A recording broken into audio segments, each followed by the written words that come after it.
approaches and has a hit. Jack McGlynn! That is an absolute banger to draw this game level.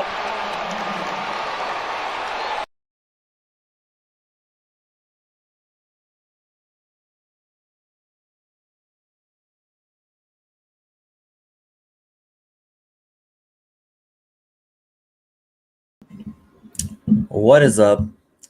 It's Deke. Having a little bit of technical difficulties. Hopefully, we're all coming in clear. Let me know in the chat if anything's going a little wonky. I don't know. It just seems like it's a little choppy or not loading right away. So just let me know if you see something. It's Hershey up first. Articular, baby. Man, what a strike. I mean, Euros has been really good. There's been really nice games back and forth. It's kind of everything that you want. Both games today. It was a short slate, but man, it's pretty awesome. It's great being able to watch every day. On Thursday, we get the first match of Copa America. So we're going to have a lot of fun, a lot of soccer this weekend, and a lot of MLS, a double dose of MLS, if you will. Boy, what are we going to do? Hopefully you read my RotoWire article. It could be a good idea. It could not be. It just makes a lot of sense, like too much sense to me. I'm rocking with Cap 240. I'm going to see what I can do. Try and beat the bank, you know. I kind of have some good matchups, but not like anything crazy. But if you get two shots at it, it just makes so much sense to go after, you know, the bigger numbers. Am I going to go for the middle or the high? Probably play it safe with the middle, but just see where we are with the high possibility. It would be a shame not to get cash. Like, you got to lock in some cash from this opportunity because you're not getting that extra utility. So like, we're losing utility, but at the same time, we can definitely stack this up, especially when Cap 40's almost done. Living the football dream, Euros, Copa America, the center. Absolutely. Love to hear it. So as you're coming in, let me know what your plans are this weekend for this game week, since we're starting Tuesday. Wednesday is, I guess, starting up. Here's an interesting point as well. Yippee-ki-yay, 89. Hey, on the other hand, more people playing Cap 240, easier in Challenger. Yes, but that double game week, you're going to see some ridiculous scores in Challenger, regardless of if people prioritize it or not, just because the likelihood of decisives double, you know. If you're taking best score, used to be that the first game was the one that counted, which thankfully they changed that. But Duncan, what's happening? Good to hear from you. We'll talk about Orlando for sure and some other things as well. Yeah, we got a lot to go over. As far as lineups, all the lineups are done on the website. Should be all published on Sorare Inside. I did a few on Predictorify as well for Copa America. I'm not the biggest expert, but I put in a decent amount of research, and hopefully those lineups are pretty good. Like, for example, the one thing that is a little bit tricky on there, you can't show 3 subs. So like Tyler Adams, he's still coming back from injury, and like he should be the starter for the United States. But yeah, we'll go through that a little bit as well. Oh, let's see. Kobe Clark, what's happening? Good to hear from you. Cap 240 middle is the way to go. Two chances in Berndeski back. Absolutely. Yeah. In All-Star. Yeah, that could be interesting, because then, you know, the other players that aren't in All-Star, but I think you'll have a lot of people doing that as well with like leftovers. So if you prioritize that, that could be a good option. Regardless, we're going to have some crazy scores. Duncan, let's not talk about Orlando. Okay, we'll just skip over Orlando. Don't have to talk about Orlando. We can go from there. So let's just get into a little bit of the fixtures first, because pretty important to see who's the big fixtures. Bulat, congratulations. What a match, man. What a match. Turkish living in Tasmania. That's crazy. Huge match today, Articular. That was just tremendous. So I have the sheet here. This is from Sorare Probabilities. And the only other thing, I'm just going to like preface this. And like I said, it's kind of slow. My internet or whatever's going on. So whenever I'm going through this, if you go to my article here, Deeks Diamonds. I do have a graphic in here that kind of I want to talk about. And if you haven't already seen it, let me know. Definitely get in on that. Always down for the reads. The center, do you think Shaq Moore will play for Nashville? He's with the national team, and he's not going to play. He is the worst player on the national team, that's for sure. He will not play with Nashville. Ronan, what's happening? Good to hear from you. All right, so this chart is super easy. I just took the average of 620. 620 should be 619, but yeah, you guys get it. The Wednesday and then the Sunday matches. So just in between, yeah, Evander 100 points, lock it in. So this kind of just takes the biggest thing is Inter Miami, Vancouver, Chicago, and New England. And New England has a bad matchup on top of it. They are all on a single game week, so you are not getting that double edge. So you have to really consider, like Carl's Hill. I don't know. Single game week in a tough matchup, as I take that up, can be interesting. Whether or not you can prioritize him, I really doubt it. Some of these ad choices, Hershey's Milk Chocolate, shout out to them. Hit me up with a sponsorship. If you have very good cards, not a bad idea to play him in Challenger. Yeah, for sure. Kusaldozo, what's happening? We see here LAFC. If you have a Denny Bawanga, fire him up. I just don't see a way he's not scoring at least 90 because he has a decent matchup the first match, and then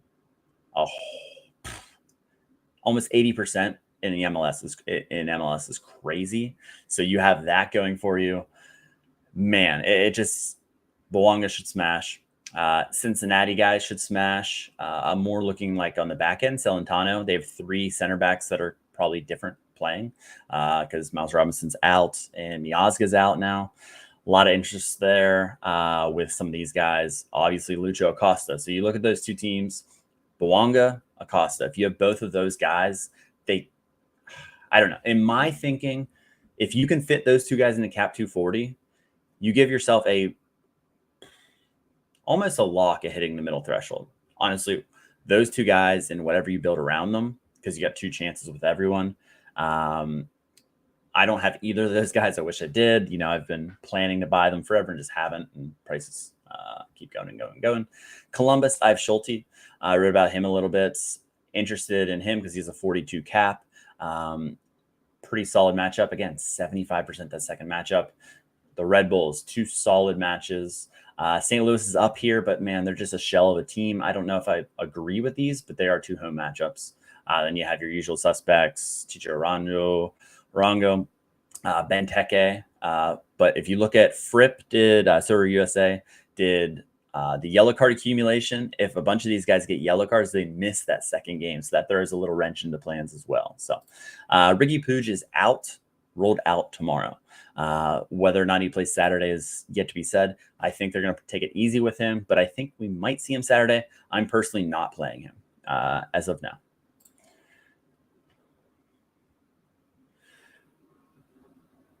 I would not say Cincy is a bad matchup. They've been conceding a lot. Yeah, they're down a bunch of defenders, but I like Celentano. But yeah, like I said, different defenders and all that going on is going to be an issue. Kubo being back, you saw he had a hat trick in the second half. Lucho Costa is in a smash spot. A lot of my teams are against each other in the second fixture, which is interesting. Looking forward to this one. Definitely gives Cap my priority. That's interesting. Yeah. I'm a French new pair of Sorare. I packed my first limited. That's European. It's not European. Well, welcome to the US of A. MLS, baby. Cucho and Schulte L15 went down to, yeah. I was surprised because, I was kind of thinking this through, and then I was like, Cucho from not playing and things like that. Schulte with his form. These guys, you can fit them into cap 240, which is crazy.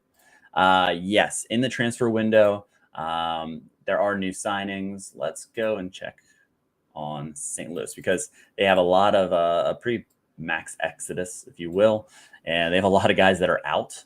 So if we take a look at the people that are coming in, to share, however you say that, is one of them, and then the other one I don't have in here, but he is from St. Pauli. But yeah, they have them coming in. They have this Jake Gerwood Reich. He's from Sydney, so it's Australian. Him coming in as well. So a lot of different guys coming in. Quick question. Do you know why Yaboa did not play? Just kind of a rotation thing, in my opinion. I could be wrong if, like, people are losing their jobs, because like a Munson at the beginning of the year lost his job, which was kind of surprising. But if you look at this kind of trajectory, they will do some rotation. So let's do like 5 matches out. So Yaboa has done this before. He was kind of coming off an injury there, but start, sub. If you look further back, he was playing like every other, but that was in CONCACAF. But again, every other. So he's kind of been doing this the entire time, other than a big stretch there. But whenever congested fixtures, they usually rotate guys. Nancy usually does that a lot. Trying to find a super low L15. Do you think Kai Kamara or DeAndre Kerr is more likely to start? I mean, I think Kamara is terrible, but good matchups. He just passes way past his prime. And Kerr, he should start, but at the same time, it's kind of a toss-up for him, because if we go to Toronto, I guess we can start doing some lineups. Shout out to Ricardo. Just whatever we want, only teams I didn't set up with it on this computer, but go to MLS, baby. And, we're going through. He's, here we go. Name forgot. Yeah. Marcel Hartle. Yeah. He's going to be crazy. Oh, he had a kid. Okay. Shout out to that. Did not know that. Chaos only. Chaos only, baby. So let's go to Toronto, since they're up top here. And I'm catching up in the chat. Like I said, having a little bit of trouble with my internet. I do like how this pops up, and then you can kind of go back to the other one. So Owusu is 40%. I have Kerr 60%. He was not fit enough to start, but he was fit enough to be on the bench, Owusu, last match. And then if you look at LAFC,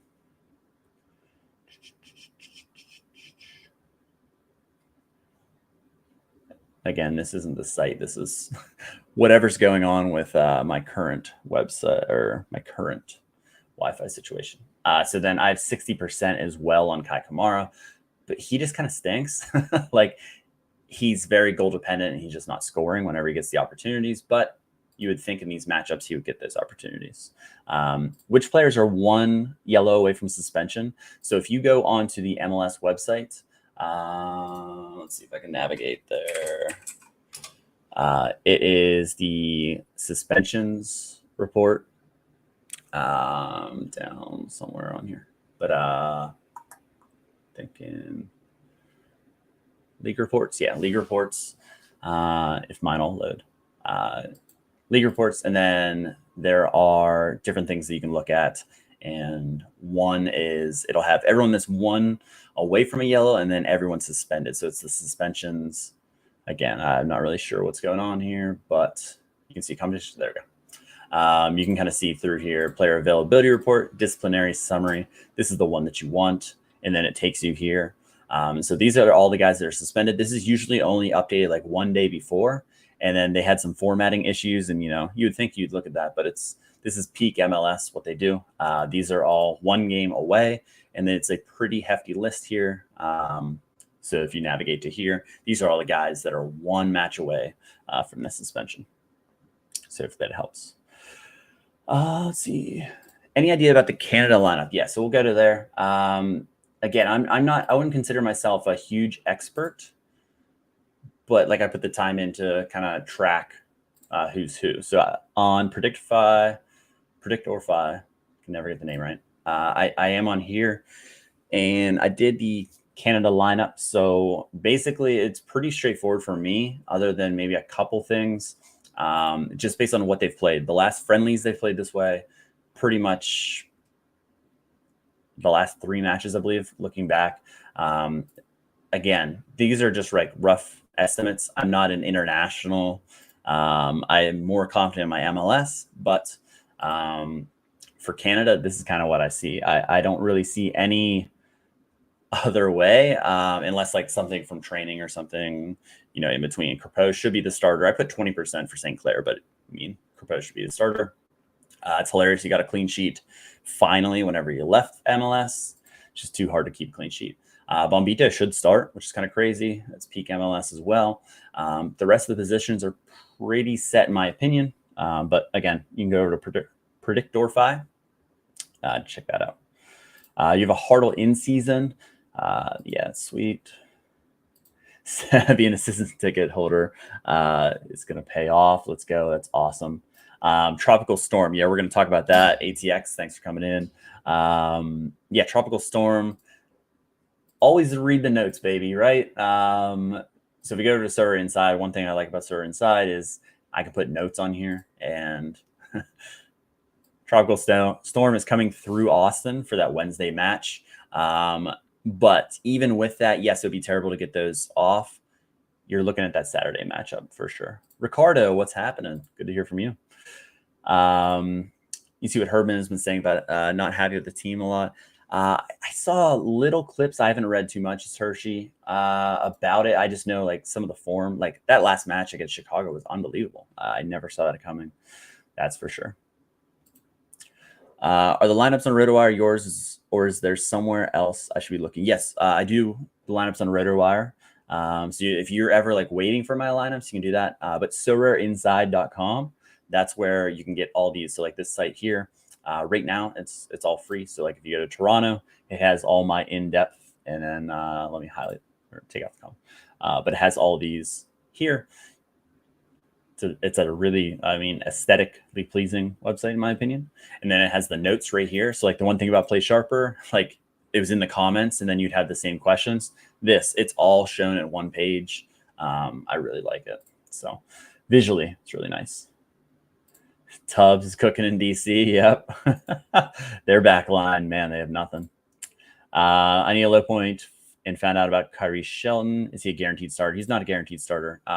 Coaches liked him. He said he was even playing him at like right back and right center back, which is absolutely insane. If Alex is in here, he's the Sporting Kansas City expert by far. But here's kind of what I have for that. I'm at 60% plus the 10% here, 70% as a starter. He kind of is getting into that starting position, but you got to also think Johnny Russell usually plays on the right side because Shallowy went down. So Shallowy, whenever he comes back, in theory, he'll be on the left wing. So it's more of a fill-in more than anything there. Just hoping Crepeau starts and outside of Blake in the second or third game. Blake's still away. I would be kind of shocked, honestly, if Blake played for Jamaica.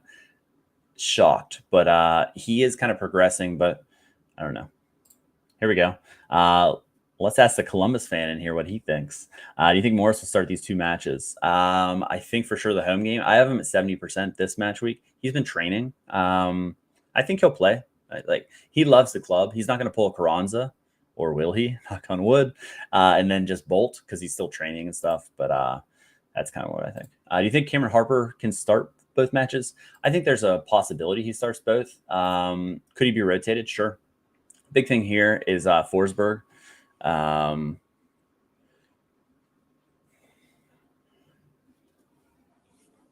has a foot injury that he kind of came back with. They didn't really say anything about it, but it was officially listed as a foot, and he's questionable.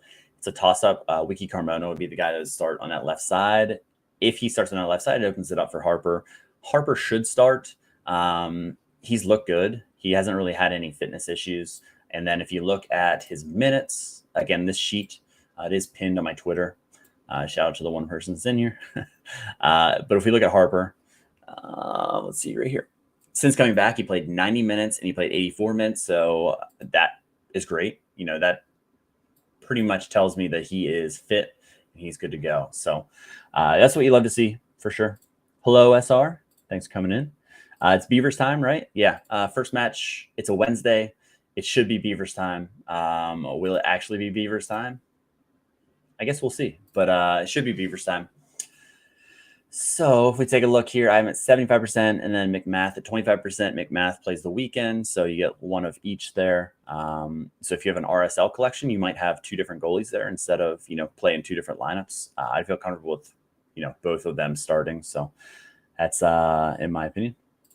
Is Rosales back with Minnesota? Yes, he is.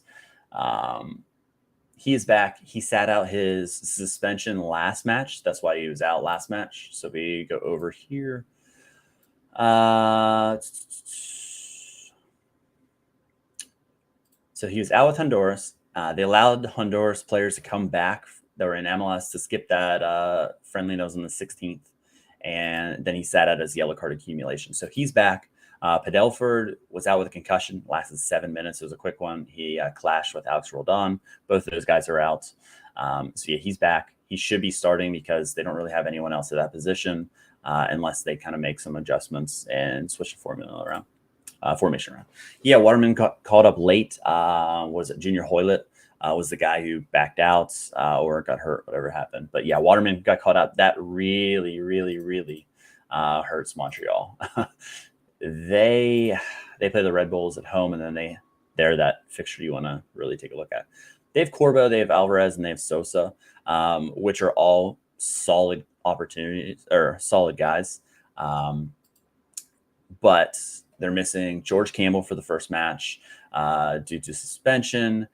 With them missing Waterman, that's a huge loss in that back line. He's the central of that back three, and he is just steady Eddie, and he scores really well. So that's pretty brutal. Yeah, Duncan just answered that for me. Appreciate it. I need a goalkeeper defender duo for this week. Cheap. Do you have any favorite clubs defensively this week?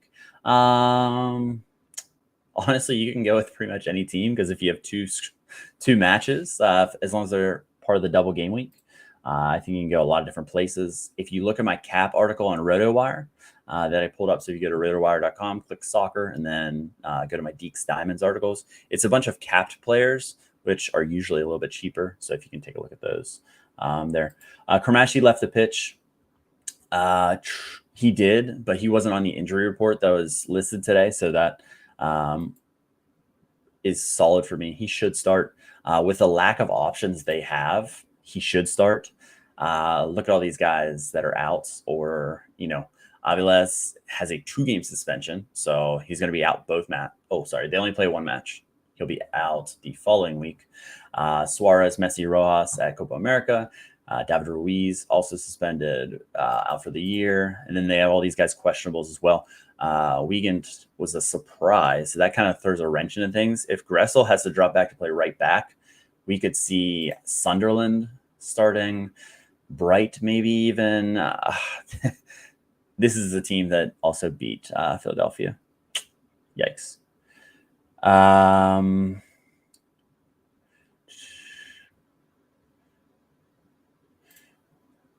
Back to, so 100% won 2 games.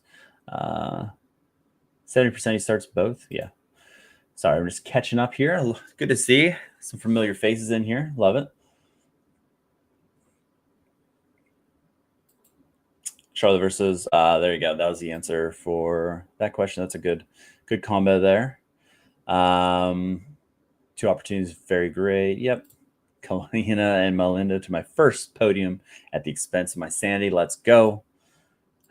Hey, sometimes you have to go against your team, and your heart loses out a little bit, but it works out. Any news when the Olympic camp will start? I'm not positive. I just know when some of the friendlies are. I believe, was it the friendlies? Let me see. Let me get a Philly because my Olympic boys are leaving. So the Olympic matches are July 24th, 27th, and 30th. So if you kind of take a look at that, you would think it's like a week or 2 maybe beforehand for the camp. So I would say we might be like, 4 weeks out if I had to guess. But again, that's just kind of a guess. They haven't said. Football Manager, what's happening? Hello from Italy. Let's go. Yuppie, is Herrera fit? So Aaron Herrera for DC. This is an interesting lineup. He made the bench, but did not appear last match. But he wasn't on the injury report at all, which is a good sign for me. 60% though. You don't feel great about it. This all hinges on him. Pedro Santos will start on the left if Herrera can't go, and Dahomey will switch over. So that is kind of my thinking there. Aaron Herrera, of course. Yep. Are you making my teams later? Absolutely. I absolutely am. I have not looked at any builds other than writing my articles and doing the lineup projections. So, yeah. Portugal was great. What is your favorite for the Euros after game week 1? Yeah, I'm going to go with Scotland. Yikes. Man, there's a lot. I don't want to like buy in too much, too high, too low. Some teams didn't look good at all. I don't know. It's, Germany was very impressive. I really like what they're doing, but they always seem to kind of tail off. But they looked really good. Again, they played Scotland, who looked really bad at the same time. Herrera has a double game week, so he should start at least one. If he doesn't start the midweek, then there's always the weekend. Spain looked good. They looked a lot. Man, they're fun to watch. Some of these teams really impressed me. Some of these teams, England didn't look very good, but could they put it together? Sure. They have all the talent to do it. It's just, can they be a cohesive group? Like Belgium looked good at times, but like Doku just kind of getting rid of the ball. That's the difference. Early in the game, it's just there's a lot of bright spots for teams, but there's a lot of France, they struggled. They played well. They have the pieces, but with France now being without Mbappe, they should still get out of the group pretty easily. I don't think that'll change anything, but what if he can't play down the line with a mask? What if he struggles? I don't know. I think there's some interesting coaching decisions too, with subs and with starters. You can throw Belgium in there, like Ricardo says as well. But yeah, get him in there. Get Giroud in there. Is there any MLS star? Shaqiri stinks for Chicago, but usually always shows up at these big European tournaments somehow. Definitely, Bartosz Szlice is on a team. You have guys that, are on teams, but not as much stars per se play over there. Like Gozdog's on Hungary, but he doesn't start. There's a lot of those. Yeah, it's hard to say after one game. We could be talking second game, things change, and teams look different for sure. So, yeah, kind of a back and forth there, which is awesome. I love to see it. Now, Copa America is going to be interesting as well, because a lot of the times you don't see some of these countries play as much. Like, I feel like European qualifiers and everything, at least here, are on like ESPN, things like that. But like, how often you see some of these? I don't know. For example, like Bolivia. I've never seen Bolivia play. I can say maybe a friendly like last week. That was the only time, or a few days ago. That's the only time I've seen Bolivia play. But it's really cool to see kind of that. I love international. Like, it's so much fun. There's something about the tournaments, everything like that. So that's kind of going to be interesting. ATG, that's probably not a good thing for me if mine's different than yours.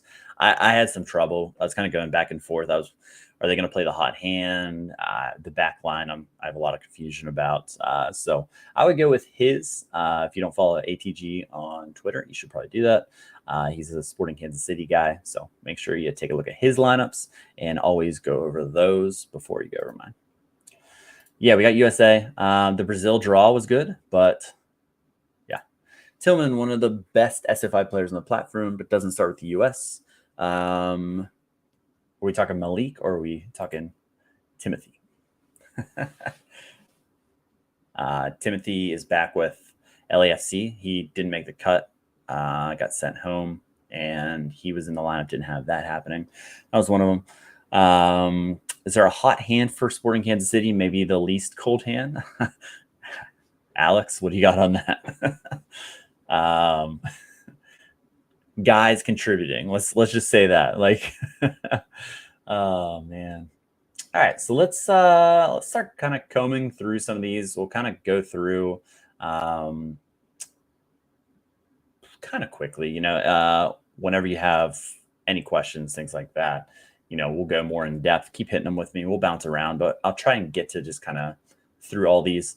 I do like how they've been changing. Like Ricardo, if you don't know, like he does so much behind the scenes for this. He's built this entire thing. And if you give him any sort of feedback, he gets after it. Like how crazy this time last week, we didn't have this at all. Now you can see exactly what's happening. And then even better, if you go into some of these lineups, we'll go to Toronto. Latest update, if you scroll down, it tells you when it was updated as well. So that, I mean, what more can you want? And he's taking anything into consideration. He's doing a great job. So shout out to him. Wagner took back sets. Yeah, that's interesting. It was short-lived from McGlynn, but we'll take it, whatever. Yeah.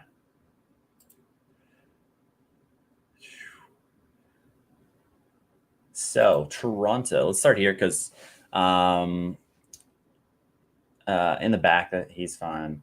I don't know who we're about. Sean John's gone. The question mark, and it's going to be the question mark because we've talked about this before.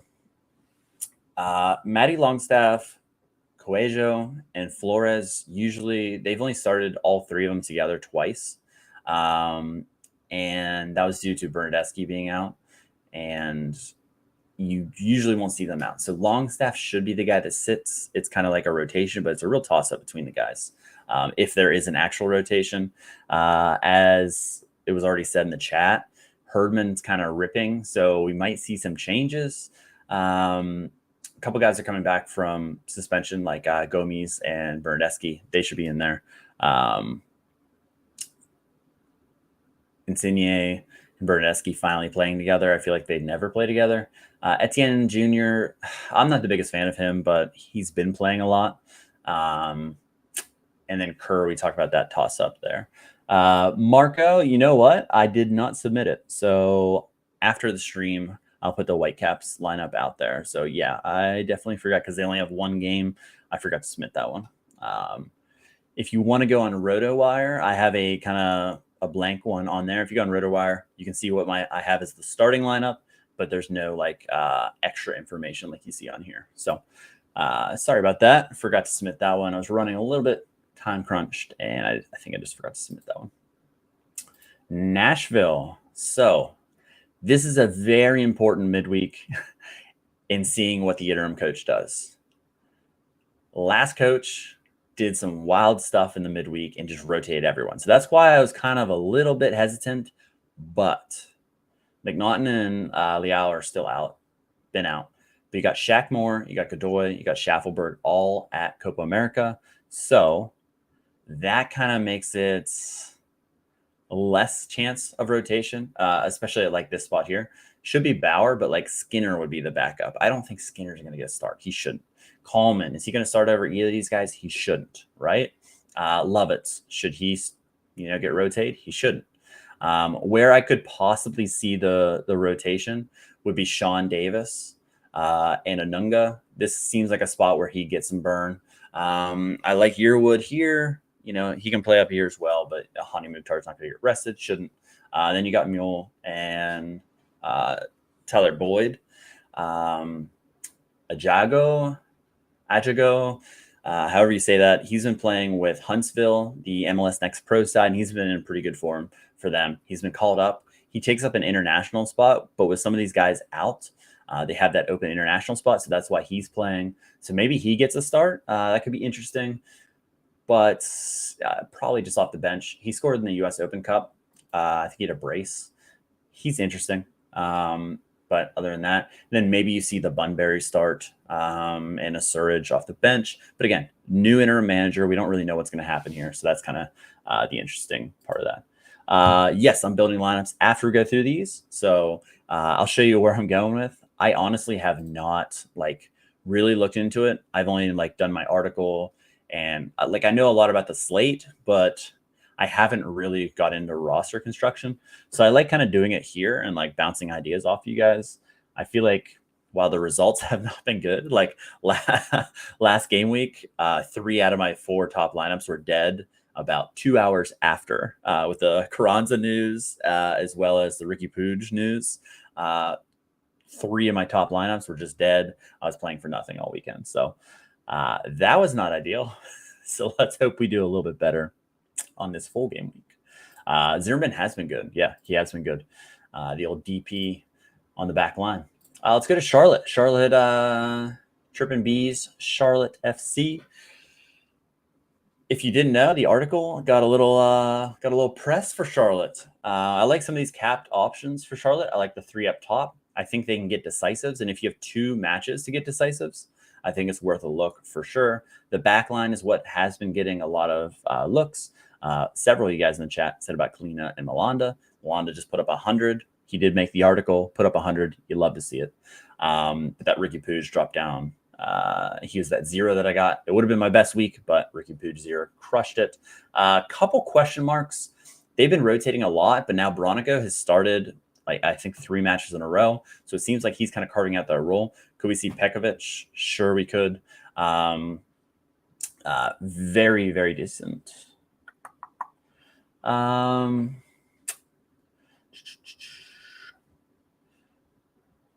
Charlotte was so close to getting me a podium and challenger. The Seattle result knocked me down. Man. That and then a late, what was it? The late Acosta smash in the second half. I think that knocked off like 3 people I knew off the podium or off like a win, which is brutal. But yeah, not an easy question, but are there any surprisingly very low L15 you're expecting to have a chance to play double game week? Believe it or not, I wrote an article about this. So if you don't follow me on Twitter or you don't know about RotoWire, I'm going to put it in the chat. These guys all should start. Should start. Don't shoot the messenger. But it has their L15s. So if you take a look here, I have them in order. So like for goalkeeper, I go all the way down to Yarbrough. You don't want to play him, but he opens up a lot of options in your lineup. And like against Portland, if he can concede 2, tremendous. Same thing kind of going through like Vicenen should start. Hagelin for 35 should start. Abubakar 36. These guys are all should be starters. And again, same thing here. Jesus Bueno, 24. Bedoya's out. They have a lot of guys that are out. He should start. There's a chance he doesn't, but with the double game week, I would think he starts at least one of them. Hopefully, he'll probably be the first one, then not the Charlotte one. But again, he's going to outproduce a 24. Should. Same thing up here again. So just check out that article. And let's get off here. I don't want to have any of those ads. We already talked about that. Beautiful. What notification we get? Oh, let's see this offer. Is it from any of you? Koki Saito.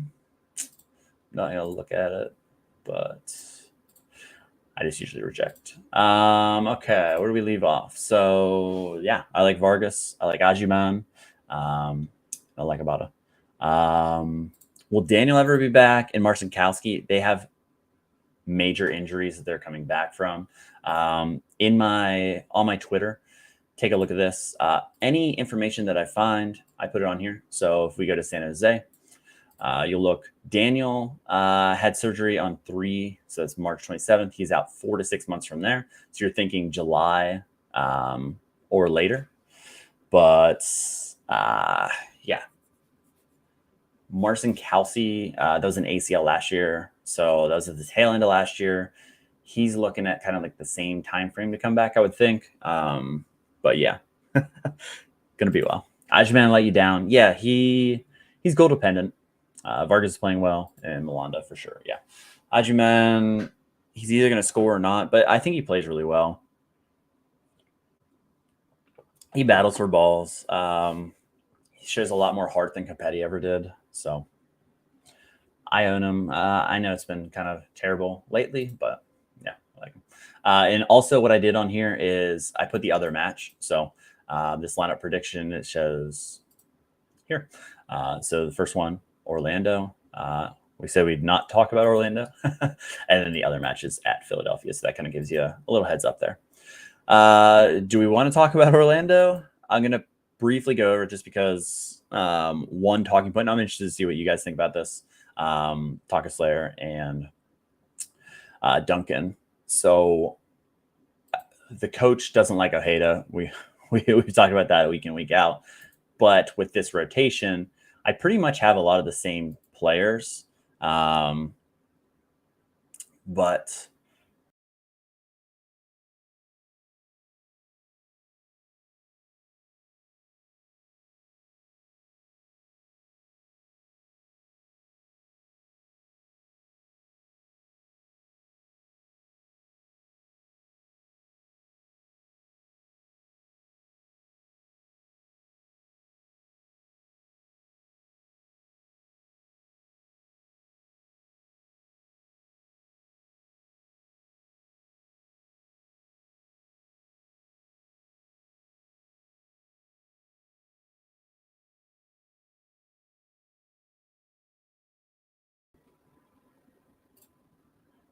am I back? Let me know if I'm back or not.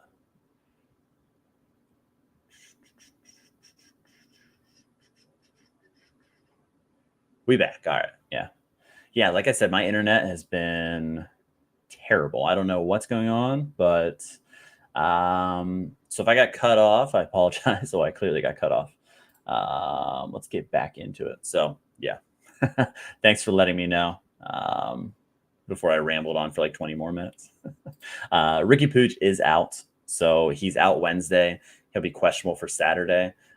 They said they're going to kind of ease him back from the groin.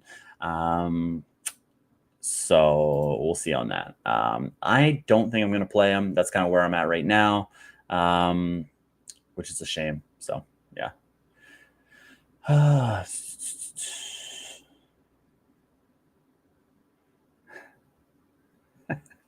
Oh, man.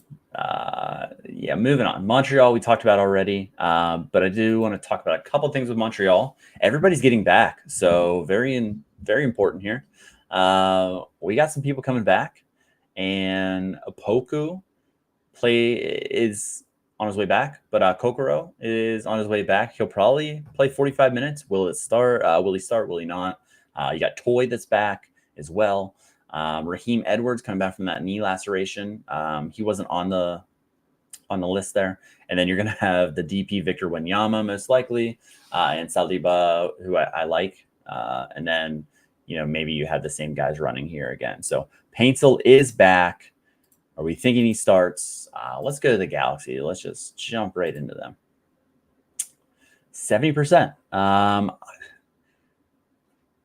They don't have many options. So Jonathan Perez was like the stopgap to get his minutes.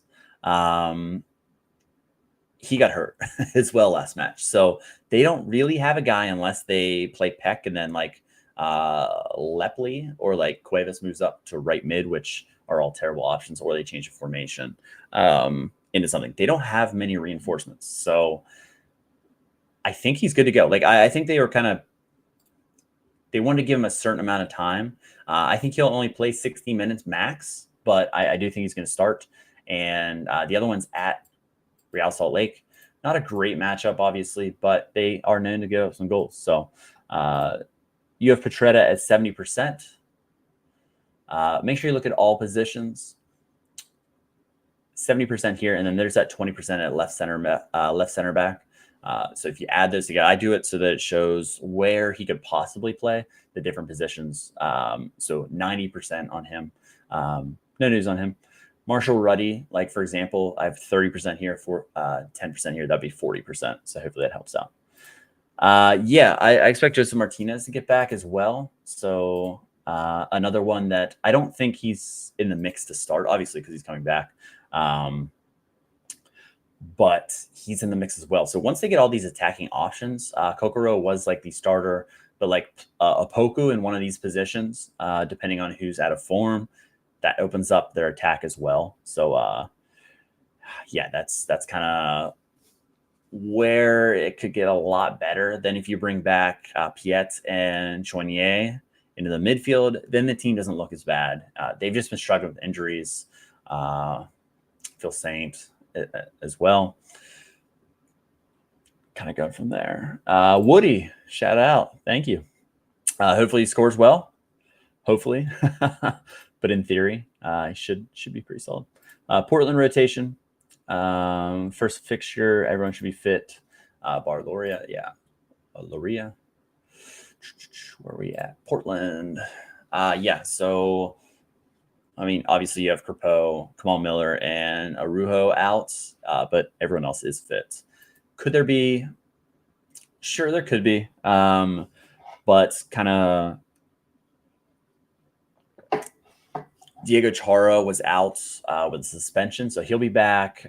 They had some guys rotate last match. If you remember Fogaka, however you say it, he started over Mora, who's coming back from injury, so he's going to be fresh.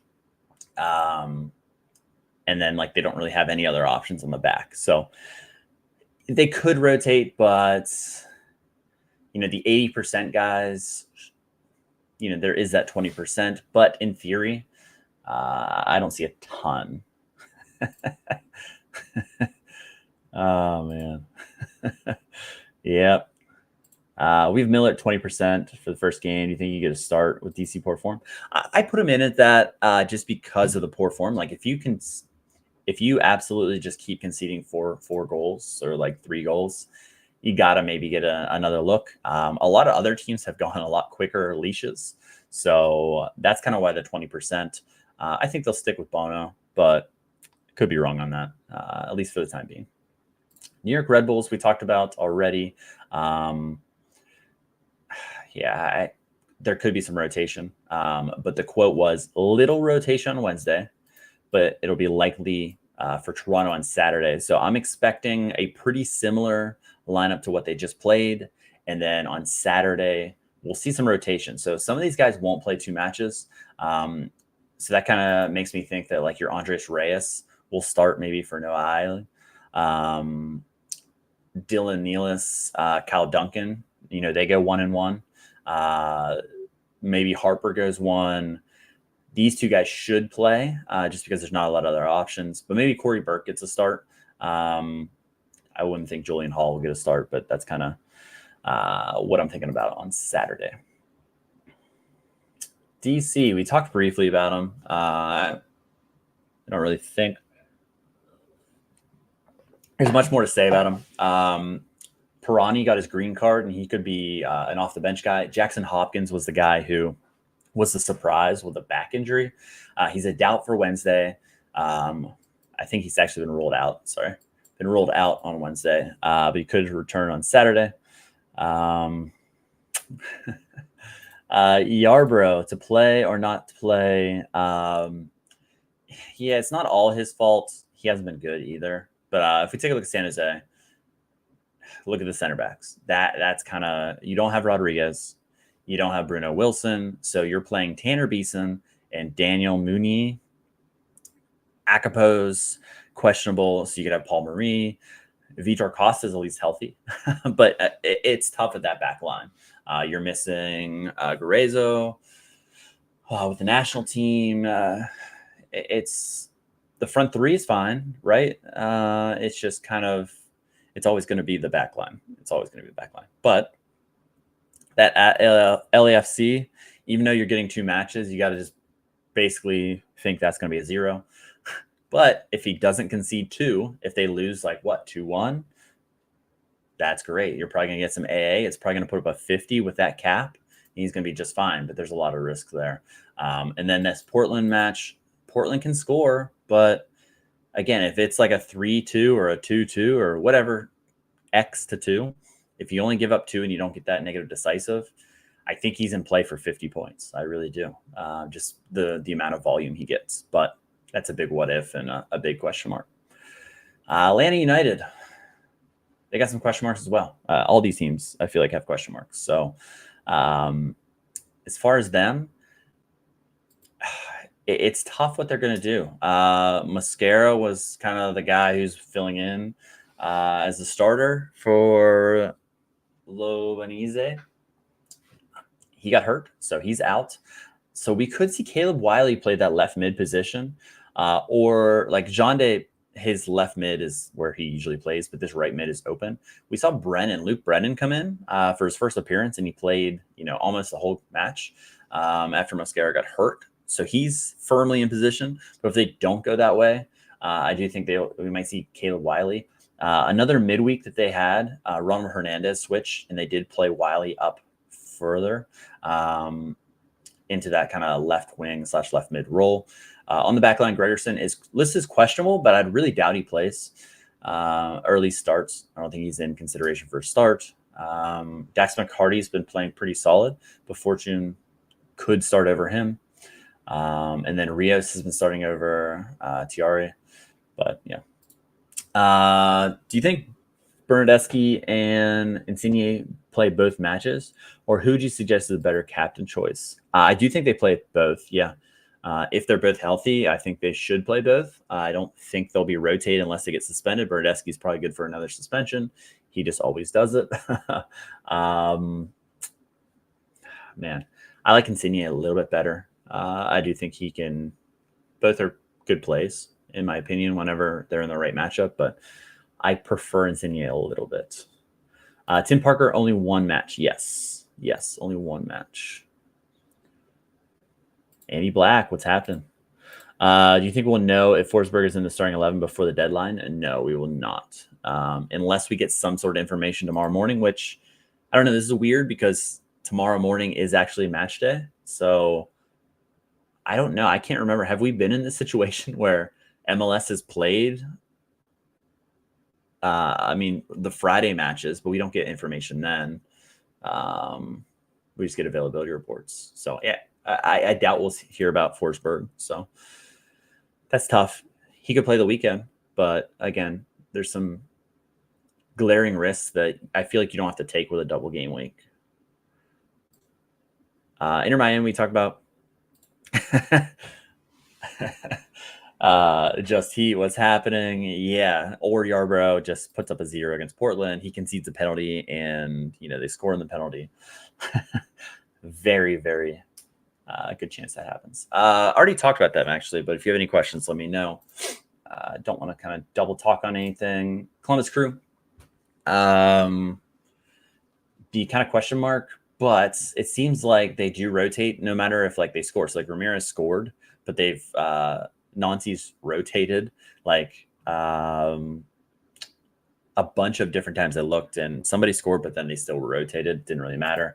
Amundsen started, and Chaburko played on the right side. Steven Moreira should be back in the starting lineup. He was on international duty, so he was coming back. So I think that was a little bit of why he didn't start as well. Aiden Morris is the question mark. But yeah. What time is the deadline? Let's see. I actually don't know. It starts in 11 hours in 5 minutes. So whatever time that would be for you.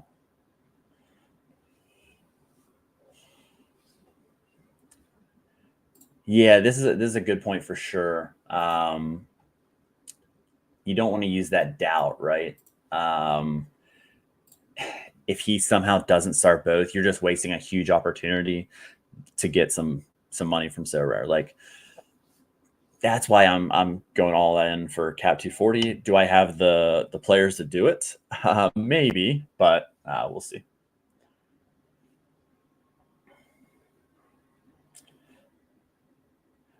Yeah, just kind of count yourself down to see what time, because everyone's in a different time zone. So makes sense that way. Cincinnati versus Philly. Philly is an absolute dumpster fire right now. So we'll talk about we talked about the back line already. The kind of question marks. Kubo should start just based on his hat trick. Looked pretty good to me. Valenzuela is another option. I do want to talk about Bupenza. He's fit, but I think they're trying to move him. I don't think he'll play again for them. He's just kind of been an issue with them and they are trying to move on from him. So I didn't even put him in here just because I just don't think he'll be in the team. Lucha Acosta's in a smash spot. Absolute smash spot. Philly has not been very good. They're missing a lot of people. And then you have New England, who will be fresh, but you're hosting New England. It's hard not to see Lucha Acosta. Like, in my honest opinion, I think Lucha Acosta's floor with 2 matches is 80. Like, I know that sounds crazy, but I honestly think his floor is 80 with these 2 matches. But I don't own him. If you do, enjoy the winnings. Philly need a forward. Yeah. Yep, that's 100%. No major upgrades. Just kind of, but they've made really good deals. You know, like Kai Wagner came from the 3rd division in Germany. They have made these huge, you know, on the cheap, and then they profit from these guys usually. Carranza was in Inter Miami. Didn't really get a look there, and look what he came into. I like Carranza a lot. I will be following him at Feyenoord. I probably will buy some Feyenoord pieces. Hopefully he wins that job. And man, I've talked to like several people, but PSU fans, about 55 to 60 point player, which I'm fully on board for that. Sign me up. So hopefully we get a little bit of that for sure. FC Dallas, this is a question mark for me. There's a couple pieces like Liam Frazier didn't start last match. Delgado's found himself into the starting lineup a ton. That'll be lots of youth, but Carranza won't be a 10 mil. I don't know how much they're getting, but he's at an end of contract signing, and they're going to pay a fee to get him before the contract ends. So that's 6 months before. I don't know what the fee will be. It'll be nowhere near 10 mil though. So it kind of stinks, but at the same time, we would have lost them for nothing in the winter, but you'd have them the rest of the season. I think they're kind of seeing their writing on the wall that we're not good enough because we're not. And with losing everyone for Olympics, for Euros, losing Gazdag, but Hungary's, you know, could be short. Marco, yeah, Carranza he's played his last match with Philly, going to Feyenoord. Yep. So like I said with Dallas, Delgado's played a lot. I do have him at 60%, but I haven't had the starting lineup. Will he start? Probably. But Liam Frazier coming in, it's tough to kind of think. New coach, what is he going to do on a short rest? Frazier didn't start last match, but he scored the match before. That's interesting. New coach bump here. Coach didn't have him in the lineup, so maybe I should be a little bit less on Frazier, and maybe he does like, you know, Delgado playing, but he played 63 minutes. He was subbed off. I think there's a lot of moving pieces, and it'll be interesting to see what they do. You know, inner manager. His first, he didn't switch up the formation, but he did go with like a standard. So it seems like Junkwa is the odd man out here because this is the 3 that he went with. I wouldn't mind seeing 4 in the back though. Omar Gonzalez, he's all right, but you know, he's too old. He's not for me. I would like to see these 2 as the center backs. You bring him back. And then maybe you play 4 in the back and see what that looks like. Although they did win, so don't change anything since they won. I feel like the piece to be there, not too far. The issue with Philly, and let's just go straight to Philly. But before that, Takasar, yeah, can we stop rotating him? I know he got a red card, and he's done some stupid things. He's the most talented center back you have. Stop rotating him. Stop. The issue with this, one thing they are adding as well. So like they play the 4-1-2-1-2, and I can't show that. I can only show a 4-4-2. So kind of ignore the placement of some of these guys. The issue that Philly's going to have is they're going to lose. Obviously, they already lost Carranza. Jack McGlynn is as good as gone, in my opinion, this summer. I'm worried about it. I'm not going to lie. Him playing in the Olympics is good, but he's just on the radar of so many players. it's hard not to see him getting a move. He's a young talent. He can do a lot of things on the ball. You lose him in the midfield as well. Boy, this team just looks very average. It looks average to below average, for sure. Reddit will ask for more formations. Nah, you're good. I already brought it up, so it's not a big deal at all. I don't watch RSL, so wondering if Andres Gomez, as nuts as he scores, or do you think he loses form? Tough question, but 24 seems. Yeah, for his limited, he's not going to score every match like he's been. He's really talented, though. His upside is crazy. He doesn't have a lot of AA games. He has a couple times. The talent's there, but this could be a sell high kind of point. He'll go through a struggle where he doesn't score. Last year, he was out of the team and he could barely find a start, but he is super talented. He's played with Colombia, not only with the youth setup, he played with the main team a couple times. I don't know if he made it any appearances for them, but he's super talented and it's kind of warranted. And you can kind of see the role he's on. I don't know. It could be interesting. You think a lot of the side gets poached to Europe? A couple players, yeah. I think who's in a worse spot right now, Philly or St. Louis? I would argue that St. Louis is in a better spot because they have guys coming in. They have help on the way, July 18th, coming in, and it's significant help. Like, I know they're kind of bare bones at some positions, and I don't really like what they have at some positions. But the overall structure's there. You can't help injuries, can't help the injuries they're kind of going through. They have moved some pieces around, but at the same time, what they have coming in, I would probably rather be in St. Louis because we don't have anyone coming in. We have Kevin Sullivan, but like he's for the future. All our guys we get's for the future. Like you have St. Pauli's best player, right? Like coming in, that's crazy. I don't even know how you got him. Money, I guess. But like Klaus can be good on his day. He's a scorer. Like you have a scorer. Ura scored. I know I talk a lot of smack on him, but like if he's our DP striker, I mean, in terms of the league, is he 20th? Like worse than that, right? I don't know. He's not very good. Andy, you say not yet. At the current trajectory, like this is very, very hinging on, okay, are we going to lose McGlynn in the summer as well? I think that's it's not a bigger loss than Carranza. Carranza did so much. It's not confirmed on Hartle yet. I thought it was confirmed already.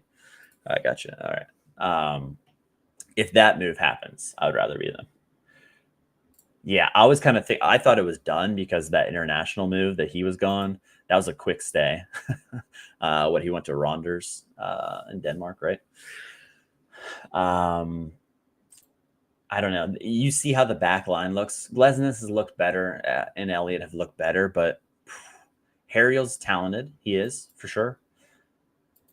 Gazdag is good whenever he scores, but like Gazdag did well because Carranza took the attention.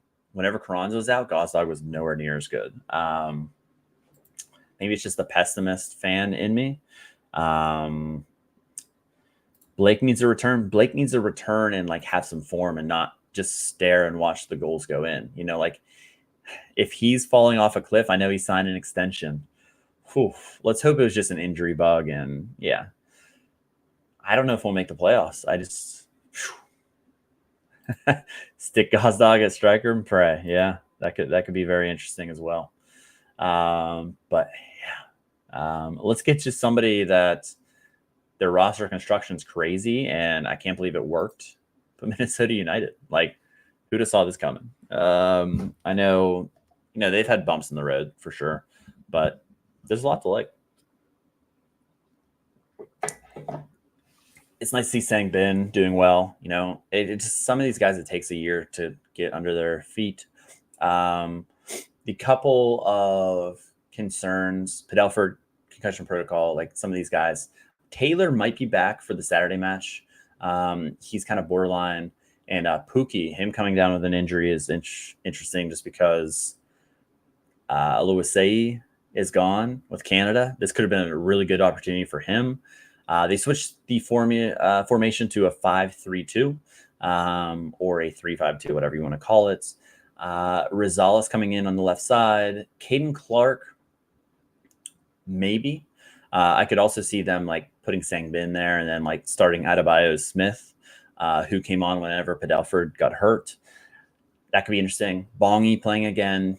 Everything's right in the world. But Bongi and Sangbin up top as kind of like, neither of them are like true strikers, but both can play the position, is interesting. But Will Trapp, if you have him, he could play Saturday. He's expecting a child, and he's like on child watch, whether or not it happens. Like he was training today. He'll be a game time decision. They said he might like fly last minute to get there at game time. So I don't know if anyone is playing Will Trapp. Hopefully not, but just in case. And then the other one, Robin Lode. On Sorare data, everyone had him out of the squad. I have not seen any information that would lead me to that. I could be missing something, but I follow Andy Gretter. Hopefully I said that right. The beat writer, he usually reports everything. He had training news. Another guy did training news. No word on him. So I don't know if they're thinking. I actually don't know what they're thinking. So actually, let's look at this and let's try and see if that's changed, because I looked at this earlier and it was way out of whack. 43% to start, 43% out. I could be wrong on this, and maybe I didn't see something. I think people are seeing, okay, he was a sub. Well, that's Finland. But these are all on the international break.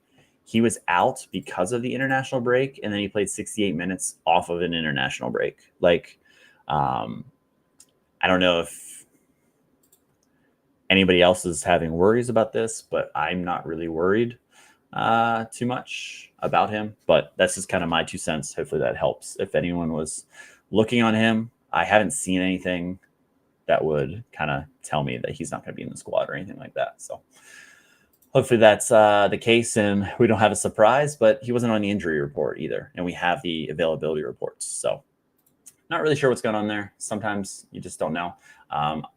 I haven't put in my predictions. I just don't have time. Like last week, I didn't have time.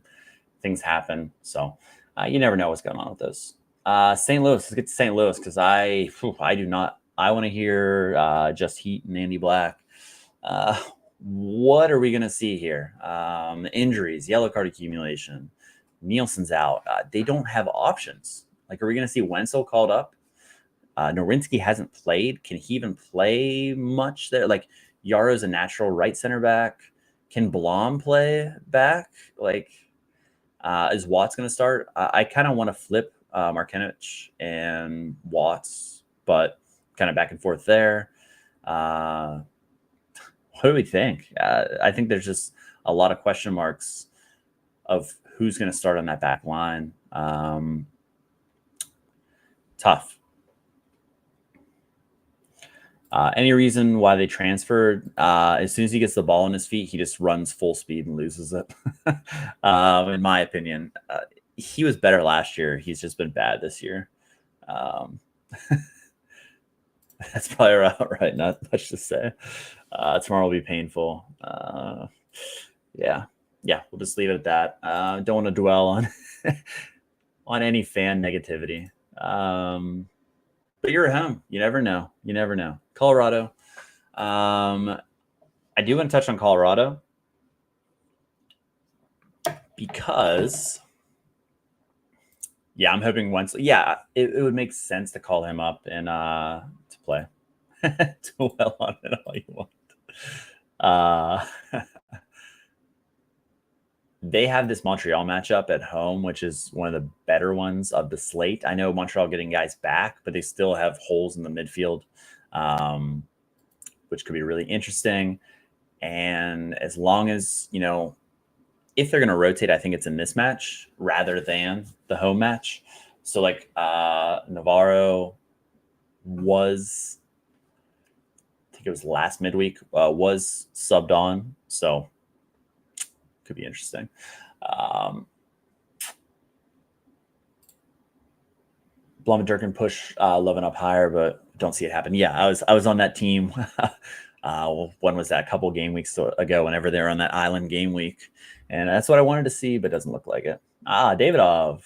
Bonsoir in French. Hello, hello. Cole Bassett. He's in a really good spot. He's a guy that could absolutely, in either one of these matches, put up a really nice score. Will we see some wing rotation? We definitely could. Calvin Harris hasn't started in a while. Fernandez and Cabral has been, solid. Mihalovic has been really, really good. One thing I touched on in my article, Ronan has a nice cap, but Mihalovic has taken basically all set pieces. So he is the guy there, which takes away a lot of the upside of Ronan. So that's kind of a shame for Ronan because he was a really, really good card before Mihalovic came here. But that's kind of the way it is. Mihalovic has been really good. Sam Vine, 70% here. He wasn't on the availability report after being a surprise and missing the last match due to illness. Rosenberry should be on this side, but in case Vines can't go, Rosenberry can play that left side, and Bombito's away. So Abubakar, low cap guy, just not a big fan of him. So they're in good spots. It's a team that if you have a Colorado stack, you're probably sitting pretty good because you can feel confident about playing 5 guys if you're into that kind of thing. But again, you're going to have crazy scores. Sporting Kansas City, we briefly talked about. Yeah, already talked about them. Not going to go into them again. Can't really do that to myself. Real Salt Lake, couple things of note. Matt Crooks is getting married or in the process. I don't know if he's on his honeymoon now or whatever it is. That's why he missed the last match. He has been rolled out. Justin Glad was a surprise last game week. Ankle injury in training. Would love to know about that beforehand, but 4 to 6 weeks was the rumor on that. So they either have Hidalgo or they have Quentin. We could see either or. Last match was Hidalgo. Could they go again with their? Could be. I'm 60% on both just because they have liked Quentin. Last midweek, Katranis was rotated for Oviedo. Could be a chance of rotation there. And Palacio was another guy who played. He played over Ojeda. And Nelly has played pretty much every match, but you never know. The guys on the wing should be good. And then they get that LA Galaxy match. If Ricky Puig isn't good to go, that could be a pretty good one. But at the same time, Ricky Puig kind of hurts them defensively. So it might help the attack. Thought Baby Watch was a thing. And now I got to keep track of who's getting married. Man, it's everything, isn't it? It really is. It's pretty hysterical that, we have to deal with all these things. Why don't you just, do it in the off season? Makes sense. Does anyone really need Austin? Oh, man. Again, if you weren't here on Wednesday in Austin, tropical storm coming through the area. We should see a lot of rain. So that's kind of a major question mark. As far as the team, they have a lot of guys. They have 2 guys that are out that are regular starters, Danny Pereira and Julio Cascante. So Vicenen should start unless Hedges gets some run, which he hasn't all year. Should be Biro again, but again, they're in bad form. Could we see some rotation? Obrion usually doesn't play the full 90, but he got subbed pretty early. Finley, I have him at 60%. Maybe this is a chance for him to start coming back from injury. Driussi's back from injury. Owen Wolf's the coach's kid. And then they have at Minnesota. So you wanted to stay away from them. Even Driussi, what's the point? Could he have a 60? Sure. But LAFC at home, still not a great matchup. But yeah. Do you think Kubo will play? We'll go back up. Yeah, if you have any questions, no matter when you get in here, just shout them out. I could have already gone over, maybe not. Kubo is 60% on Wednesday to start. Saturday, I would feel a little bit more comfortable just in case he's on the bench and, he gets maybe 45 minutes. If I had to put a percent on, I'd be like 85 to 90% chance that he gets a start, at least one start, put it that way. So feel pretty good about him starting, hopefully. Hey, from Boston. Good to see you. Good to hear from you, Arsenal dude. Let's go. Well, it's that time. Let's go. Good luck on your builds. I'm looking forward to it as well. We're almost through here, so I can get to my builds as well. Another fixture is that your Sanfrecce boys. I wish I had something to play for, but I don't. But I have like a full stack of those guys, but in different lineups. So my game week's dead anyway. He's on pace, right? He's on pace for 15.